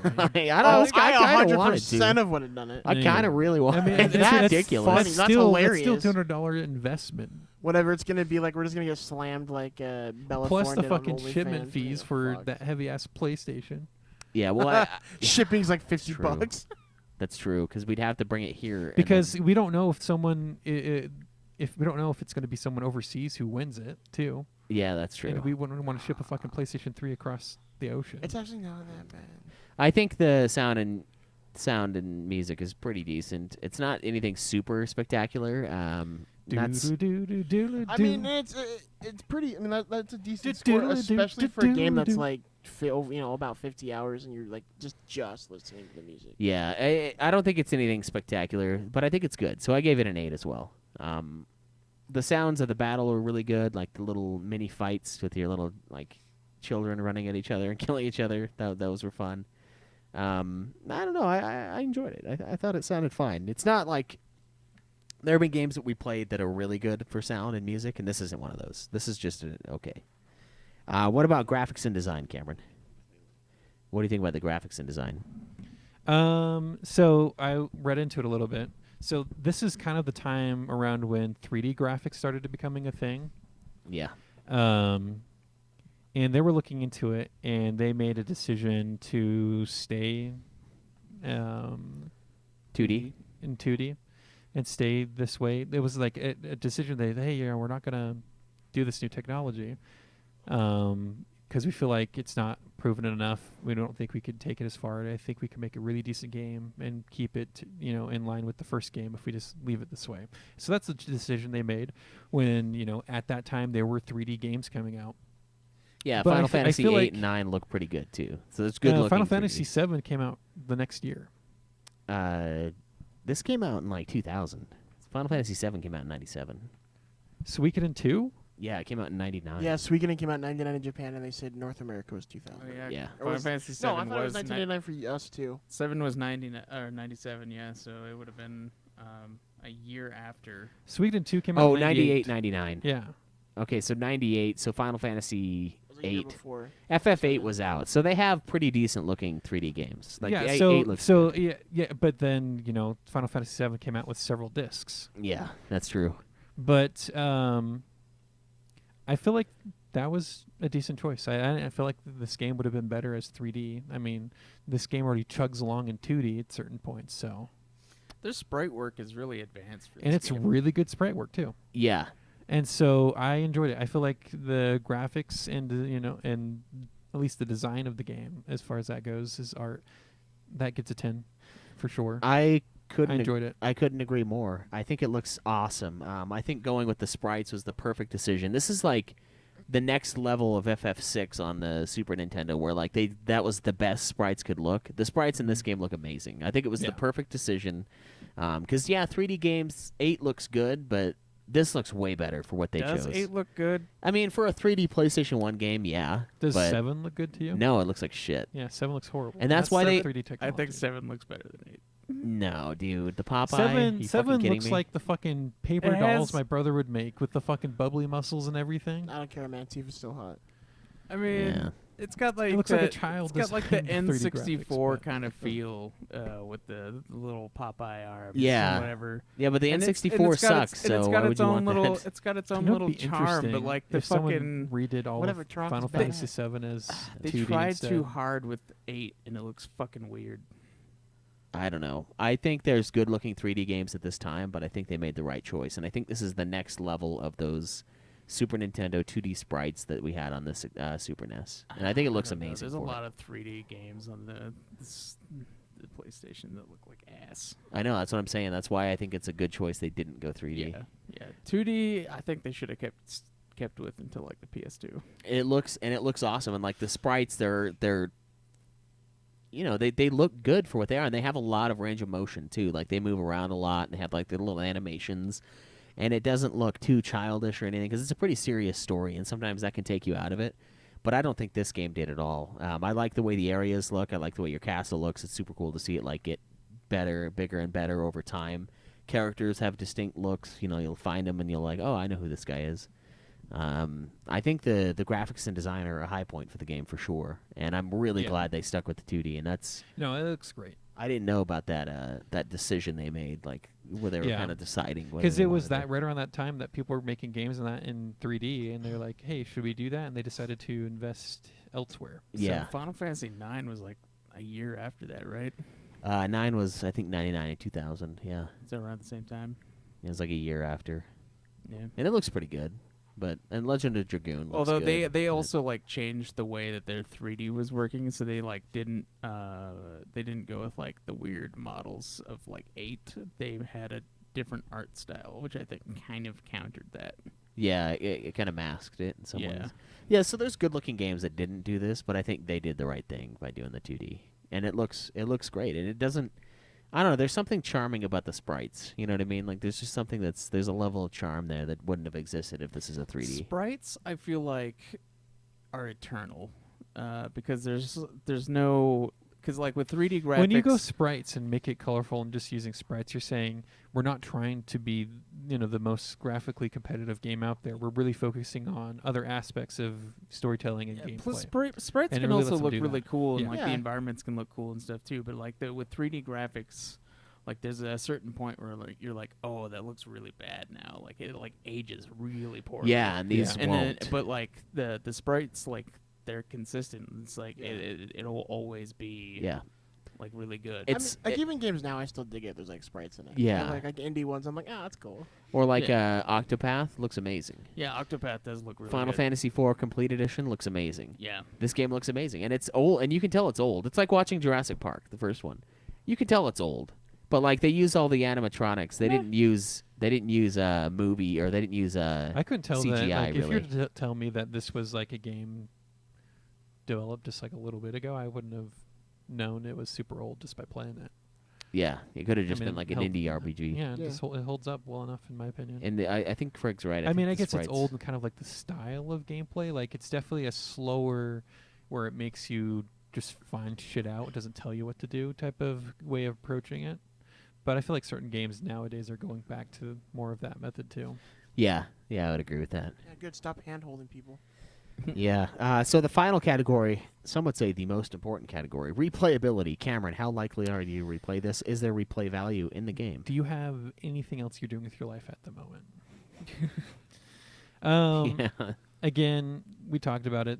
There's so many different people you could recruit, different endings you can experience, different aspects of building your HQ that you could experience that we didn't and Explore didn't much. even really know you could do because the game doesn't tell you, and it really doesn't matter to the game in the long run if you do it or not. But it's still cool to do. But it's still cool to do.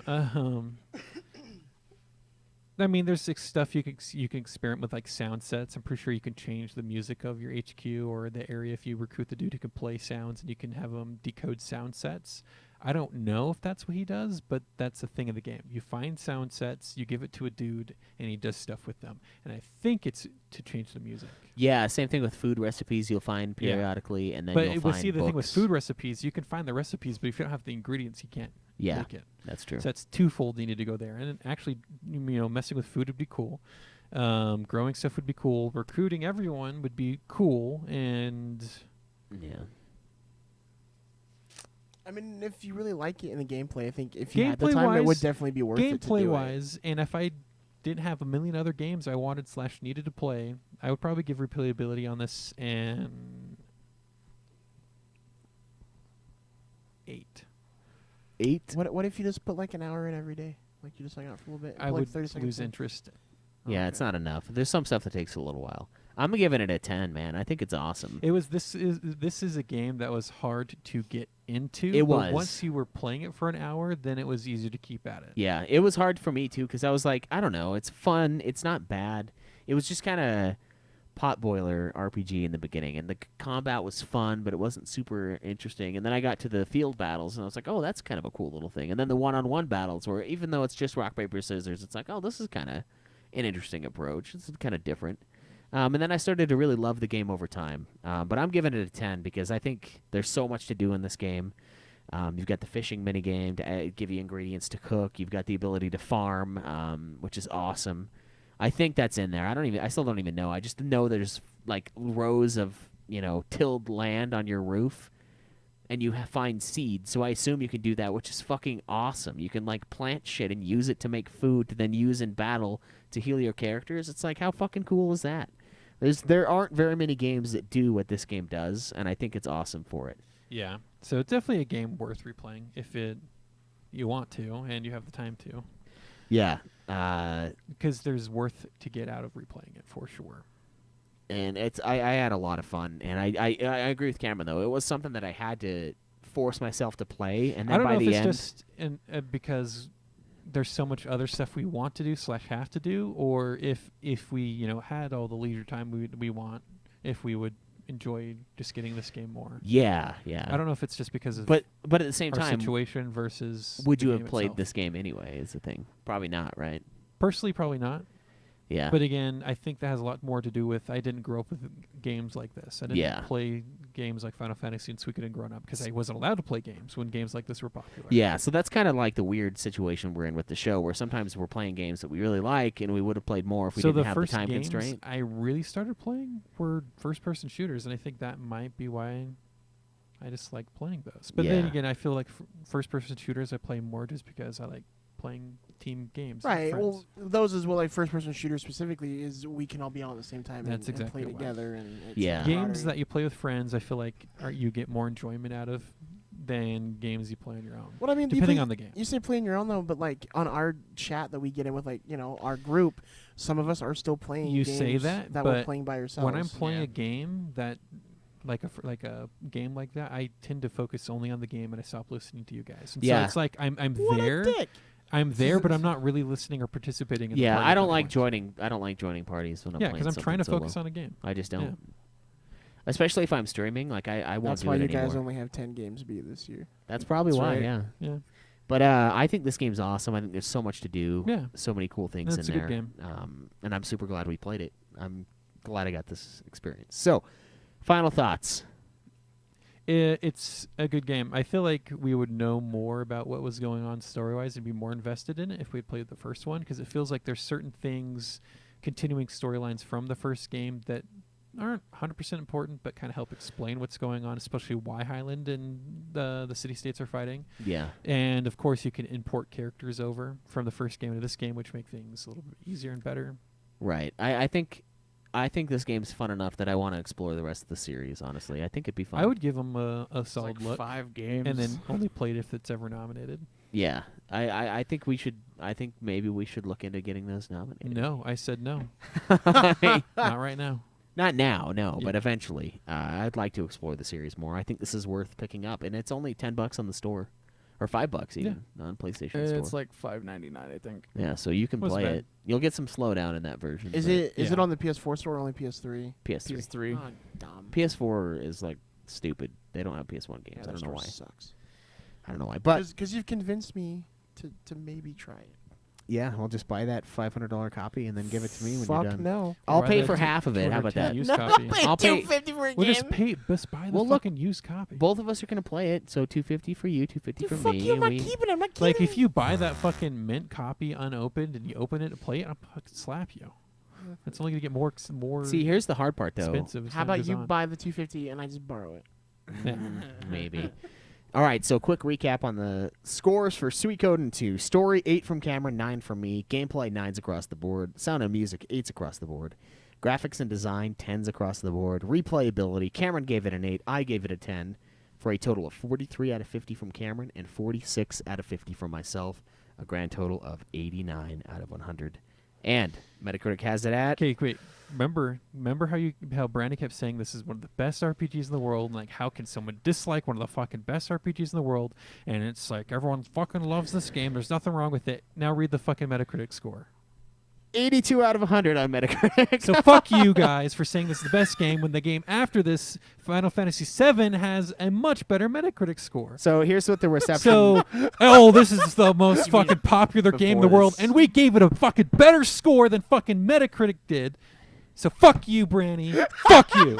All right, so here's what it says in the reception column. It says, in 2010s, contemporary analysis of the game is often critical praise, and many video game critics and players alike consider it to be one of the greatest video games of all time, as well as the best console RPGs from outside of the Square Enix canon and the best of all Suikoden games. So they're basically saying it's the best RPG that's not a Square Enix RPG. Okay. And Well, I people, mean, it's aged well with qualifier. time. The best third-party RPG. It's aged. I think with time, it's become a cult classic, and No, people really like it. it's a good game. It's a pretty we fucking gave good it an game, 89 out of 100. Is that like being the best redheaded stepchild? Maybe, I don't know. Like I feel like people are realizing that this game like inspired like a lot of other stuff in other series. Like I feel like Fire Emblem borrows some of the stuff from it, from what I've seen, as Yeah. far as like battles and stuff goes. Didn't Fire when did Fire Emblem 1 come out? Hold on, I'll look. Well, it doesn't matter when 1 came out. It does matter. If Fire Emblem 4 borrows stuff from this, then it still borrowed stuff from I'm this. I'm just antagonizing Cameron. Yeah. But still, it's just like when I review a game I would not originally The play. first game was in 1990. Yeah, suck it, Cameron. Look at the I mean, when did Suikoden 1 come out? If you wanted to do that. Like 96. Yeah. But anyways, Boom. when I review a game I wouldn't normally play, I do my best to play it objectively. Just because I wouldn't normally play it doesn't mean I wouldn't enjoy it. It was Like, 95. I suffered December so 95, much so it's more close. playing Persona 5 than playing this game, and yet I still reviewed Persona 5 great. And you reviewed it on time. and I reviewed think it on time. And it was I twice as long. classically wouldn't have played something like I Am Setsuna, but I love that game. It's a Yeah, great game. yeah. I classically or originally wouldn't seek to play out any of the Suikoden games, and yet I played it and I enjoyed it. Yeah. Listen, in the chat, I me and hate- A4 stuck up for you. Okay. We stuck up for you in the chat. Just because I am not an RPG person doesn't mean I will think all games I don't play are trash. No, that's a very ignorant point of view that someone could take to anything. I Yeah. would Did normally you- enjoy this type of movie, so I hate it without even watching it. Did you see that in the chat? When Cameron got called out. No, but I remember Brandy calling him out in a chat we had, like a voice chat. He's like, Cameron's going to give this game bad scores, and I'm going to get so mad at him. And I was like, well, Fuck you. I never I don't do know about that. I I mean- never go, I hate this game because it's an RPG. I hate RPGs and they're all fucking I dumb. remember Pearl Harbor, and I hate. Fuck you. I always JRPGs. I always review every game objectively. I might be very opinionated and strong about something I think is stupid and then get worked up So- about it for theatrical and comedic effect, but I will never rate a game lower than I feel like it should actually have. So I me- try to be The- objective about it. You know, the only person on this show that does that is Craig. Craig. It's not true You at hold all. grudges against me. Yeah. Craig is a grudge master. To be It's fair, we fucking- talked about this the other day. I am objective. Oh, fucking come as on. hell. All right. You get to Last of Us 2 and you're like, I got shot by that sniper. Fuck this whole level and this whole fucking game. Yeah, You 'cause said it's that. ass. I died once. And I'm Ass. I hid in a corner. Objectively, it's ass. Oh my I'm God. sorry. I am objective. Anyway. I can see where Brandy's fear would come in, but like it's never really happened. You know what I mean? Like we've Right. never. Well, We're and normally that's- within a few points of the Metacritic score without actually knowing what it is going Yeah, into. unless it's like a bounty hunter or a new nightmare where it was god awful for us. We're usually pretty. Well, that's where you know, me and I don't A4 know. like stuck Yeah. up for you because we're like, it's good Whenever I to ever get. played It's a good to get game- a point That's of why view. I want a camera to review it. Is A bad because they're Exactly. like, Exactly. The point of view of someone who doesn't like RPGs is the one I'm gonna listen to. yeah, About an RPG. It- I'm not gonna listen to the review of someone who sucks at flow RPGs. No offense. yeah. But like the thing is, like if you don't like the game and you're like, dude, this game's rad, I'm gonna give it a chance because you don't usually play. I mean, these. do I really like RPGs that much, or did I just? Dude, you swallow Sign. the jizz You all have the an time. entire fucking podcast Or did I just sign up- dedicated Yeah, to you a series of gargle it. RPGs? Or did I just sign up for something that was much bigger than I could handle? The only thing I can't bring to the table is Right. knowledge of what other RPGs brought and like kind of the development of them and like, oh, it's probably taking hints of this from here. And Yeah, I like yeah. how they did this idea where this game did that. I can't bring that level of discussion to the table. I'm Yeah. gonna say I thought that was cool. I didn't like that, and that's it. But Yeah. but that's just from a person who doesn't play them, Yeah. and I'm still going to be objective about it, even though it's not my game I would normally play. All you have to say, Cam, is Dragon Quest did it first, and you'd be right for Dragon Quest. 90% of Dragon the time. Quest isn't a real game. I don't know about the stuff in here though. Like, there's some stuff That's why that I I said mentioned. 90% of the time. Yeah, well, this is the other 10%. Yeah. Oh, Angrass Black Dude says you can find a farmer for the seeds and animals. Yeah, it's fucking cool. Like, how cool is that? Well, it looks like they thought of like Wait, you could pretty raise much animals everything. too? Yeah, Damn. I saw animals. I think I know where the farmer is. I just didn't recruit him. I wonder if it's like a time thing. But yeah, it's this game. And you're right. I think that's why they chose me and Cameron to do it. Is because I've played a bunch of RPGs. And it's about that's the whole reason why they picked me is because this is supposed to be classic. Yeah. Like that people want me to play games I don't normally play, and I love doing that. I love do playing too, Games yeah. I wouldn't normally play. It's crazy you, because though? I just don't like playing games that take hours and hours and hours of grinding to get fucking done. Yeah. So things that I dislike about games is Working for it. is RNG and then fucking spending hours and hours and hours of doing the same thing over and Yeah. over and over. And again. this game And was grinding is that it's grinding because you're grinding out levels and it's a grind. yeah. You This should game really try was Fire Emblem Cam. this There's, game like, no was grinding in pretty those games. balanced. It's great. And this game, it didn't. The only time I had to grind is I needed to get money. I needed A to get money and B to just make sure all my characters were up to level. Yeah. And honestly, to make sure they were all up to level to the Luca Blight fight was really just one trip to that one city and then one trip back, and then pick up a whole new party and do the same thing, and that's all I needed to do. The grinding in Fire Emblem 2, Craig, going back to that, is it's different every time because it's random missions. Yeah. Or it's like It's yeah, just you're fighting. like, oh hey, here's some bandits, let's go take them, but it's in a different spot every time. Or it's like who's Marianne. Marianne has a little mini mission because like she wants to kill herself, so like let's go. Like, that's what it is though. I mean, because like she that's wants. just a choice she to wants go kill do herself, like and you can do it. another side story mission. Or Right, whatever, but it's still experience. You're still Yeah. getting experience. You're still getting gold. You get a badass sword out of that one. Because I Do got. you? I never did that one. Yeah, I did it. I got you get one of the god swords, or sword or axe, one of them. But like it's stuff like that makes it badass. Yeah, this is a pretty balanced game, and I mean that's the reason why they had me and Craig play the 50 Cent game is because they knew that I would love it, and Craig, or I would find the goodness in it, and Craig would hate it. So like they do this all the time to us, and they make us. I was very objective on that one too. That's probably the most Yeah, objective. His you've been, internalized yeah. racism didn't come out once. Yeah. On that game.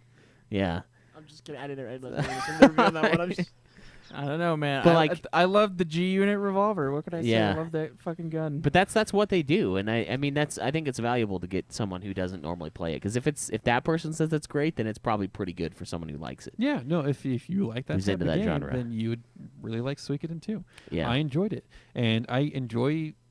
See, I don't like grinding, but I do like an aspect of working towards building up a character towards an end goal, like doing stuff you can to level them up or finding cool items for them that make you work for it, but not grind for it. If that makes sense. yeah. It's less like soulless. The grind is kind of soulless at Yeah. times.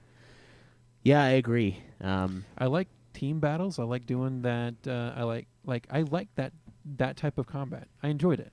I enjoyed finding, making characters the best that character can be, and reaping the benefits from that. I enjoyed finding the cool runes for them to use, and then having doing the whole battle aspect. I feel like that was really fun, and I like that. I just don't like other tropes that tend to come along with games like these. Yeah. I like the I don't know, I like the alternate endings. I like every female character's design. Like I said, looking like I finally O figured out face. to slip a finger in there. Combo system was cool.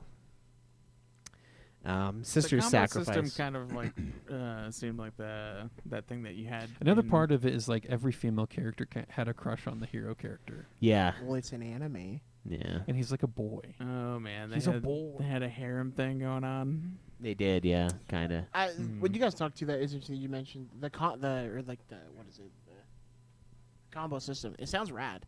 Like Yeah, that you it's can like cool, just yeah. hook up, and that's just sounds cool. I like how the Sound like kobolds. that cross attack thing they had like in Chrono Trigger and Yeah. and And those get pretty in whatever depth because you could. It's, game it's you not guys just played. 2 characters. You can get like 3 or 4, even like an entire team of characters who can have a unite attack together. And see, I didn't explore it as much as you did. It sounds No, I like. didn't either. Only had like a few of them, Yeah. but there's more out there that can be done.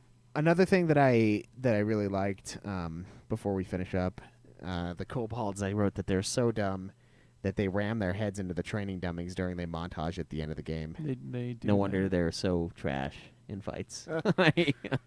The cool. I didn't know about the kobold riding the hamster. That's pretty fucking hardcore. No, or the it wolf. rides, The wolf. It rides the wolf. Yeah. Or is it the Hamster. hamster riding the wolf? No, it's the kobold that rides. Oh, I the think wolf. I'd prefer if it was the hamster. dog on dog. Yeah.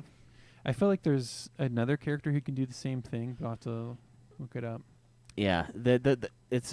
It's really cool. There's a lot of things to do. It's in the funny game. though when you recruit the wolf shiro and the dude who comes with it. It's just like you take the dog from him and just have the dog in your party and never him because he's a horrible range character. Yeah, he's not very good. If you get 2 archery characters in your party, they have a unite attack where they just like fucking like rapid fire their bows everywhere. Just Oh, really? Yeah. Oh, fuck. But again, it's not as powerful because they suck. Yeah, that's true. It's fun though. There's a lot of good stuff in the game. I'm glad we played it. I just wish I would have finished it a month ago. You know? Yeah, same. Feel bad about that, but it was hard to get into. Like I said, it was a little slow. It's slow hard burn. to get into. But it's hard to leave once you get in though, because like having to go to work and stuff. I was like, fuck, I want to keep playing this, but I can't. That's that.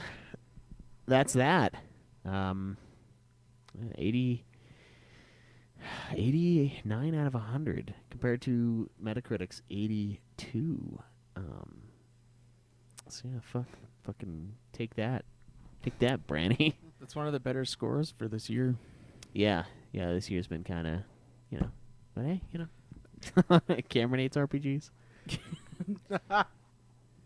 Nothing you could do. That the narrative is drawn, Cameron. You can't change it. You nominated Black Ops 3 one time, and you'll never live it down. See, in Brandy's world, I can never play an RPG ever because I won't give it an honest review, so I can never become the person he wants me to be. Yeah, it's stacked He's against you. gatekeeping RPGs again. For He's me. just disappointed in you. Yeah, he is. He's being a total gatekeeper. That's fucked up. But yeah, there's the review. Fuck, you guys want to do anything else? You good? I think we're I'm good. Good to go. Gotcha. Our I'm good. quasi after dark in the beginning, I guess, with the questions and the ridiculous conversation. So, guys, thank you for listening. Hope you enjoyed this review of Suikoden 2. If you did, give us your fucking money. Patreon.com. Search Nude Clan Podcast. Throw us some bucks. We'll throw you some rewards. I know I said like weeks ago I was gonna mail out those stickers. I'm actually gonna mail them out now for real. So that'll happen, and you guys will all get some of those. We got the new season logos, new season stickers, super cool. You can support us there. You can possibly decide to maybe click on a link that we posted in our Discord channel that might, in fact, give us money, maybe, through a certain website owned by the richest man in the world. Not to point any fingers or name any names. But you can go through there and buy your shit, and we'll get a small kickback. You can also go to twitch.tv/NudeClanGaming, where we stream our episodes live. And all the excitement over there every Sunday, or every other Sunday, is what we should do, but we can't for some reason. You can join us there. You can sub to us there if you have Twitch Prime via Amazon Prime. You get a free subscription. Why not give it to us? Who the fuck else are you going to give it to, really? Just do it. And also, Craig and I can attest, audibletrial.com/NudeClan. Damn right. It's a great service. Amazing. You can get a free book there. Try out Audible. If you're one of those people, 4 credits a month. yeah, if you're one of those people that's on the fence and you have a job that's Dude, pretty, you have no idea how quickly I burn through books. yeah, How do you get 4? Huh? How do you get 4? No, I want to get 4. Oh, at least you I'm got stuck, 4, and I'm like, I'm what stuck the only fuck? getting 2 a month, and I need Okay. like 4 a month. My mind was blown. So I'm like, how did you do that? Well, you can buy 3 extra credits for like $35, $34. yeah, No. yeah, I could keep doing that. Not doing that. I have done that a few Me times. too. Uh, I'm almost at 200 books. Jesus, That I I own. have like 47 or something. Nerd. But it's a great service. If you have any downtime, any drive time, a job that's kind of monotonous, audibletrial.com/NudeClan. I swear to God, it's awesome. I was a big naysayer, and now I am a big. Now it's a lifesaver. It really is. Yeah, I get so fucking bored at work. But now that we're not listening to a book together, I have no idea what to listen to. So I've downloaded a whole bunch of books that I'm not listening to because I don't know what to do with my credits. yeah, I'm reading a bunch of Warhammer stuff on there right now. yeah. There you go. Lots of stuff to be had, and there's generally pretty good narrators. There's a few that are like kind of stinkers, but I mean the only one we've ever found It just is the depends. I Electric mean, Sheep of Boredom. it really depends. I don't know why it's hard to find a narrator who's good at giving life to the narration and not just sound like he or she's narrating. Yeah. I don't know what goes into it, but it's a pretty goddamn I good mean, service.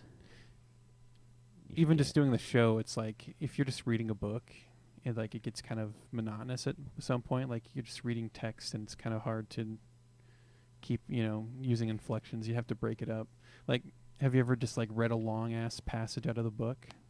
You just- Yeah, hard to keep the same energy at the end as you were. that's had going true. into Yeah, it. it kind of tapers off. So there's probably an art into narrating, and then not overworking your voice too. Probably. And some of the guys on there are really great at it, so it's something. I wonder how long it takes them to record some of that stuff. Yeah, that's if it's like a 40-hour book, is it like double that or Probably, at least. I wouldn't be surprised. Yeah, because you got to They read. probably Sometimes do they might like have to do multiple retakes, takes, yeah. and Yeah. then they got to take breaks every now and then. Yeah. They'll I've noticed probably- that in some books there'll be like a long pause between like some sentences, because I'm pretty sure that's where they broke off. The Yeah. long pause probably, if there's a long pause between sentences, it's probably because they messed up and they just didn't want to do the whole section again and just cut it right there. Yeah. That makes sense to me. Yeah, but it's great. So you guys should go there, Yeah. and that supports that potentially puts money our way. Audible's great. Not necessarily in our pockets, but it might in fact shuffle funds from one place to another if you do go through that path. So please consider doing that. Yeah, check out our other shows: Ultima Final Fantasy, the Ultimate Final Fantasy podcast. We've got For Future Kinsamora, Song of Schweiss and Johnson, Game of Thrones show, Godzilla podcast, Godzilla show, obviously, and the Puff Puff Hour, a Dragon Quest podcast. All mainline Dragon Quest games reviewed and accounted for on that show, except for the MMO that was on only in Japan, obviously. Yeah. They brought it to Switch, and they still haven't brought it over here. That's ridiculous. I don't know why the fuck they're playing around with that, but that show's there. Super sexy swinging fan fiction if you want some ridiculous erotica in your life. Getting Fat with Caleb and Joe. Well, there's a lot of little projects we've done over the years. You can check all of those out. And guys, until next time. Enjoy the nude. Time to get good. The greatest PlayStation RPG, and you only gave it an 89. Live always in the nude.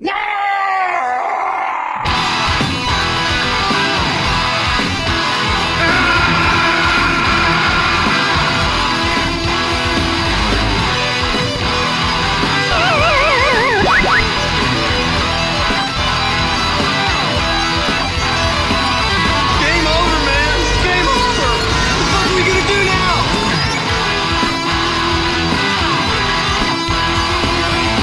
Too bad you will die.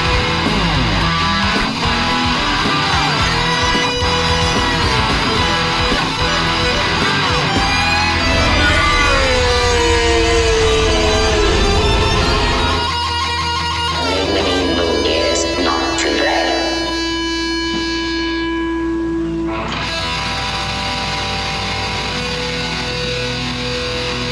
How about a nice game of chess? All right, guys. Thank you for hanging out for this review of Suikoden II. Hope it was everything you could hope for. yeah, we're gonna head out. Thanks for hanging, and we'll see you guys next time.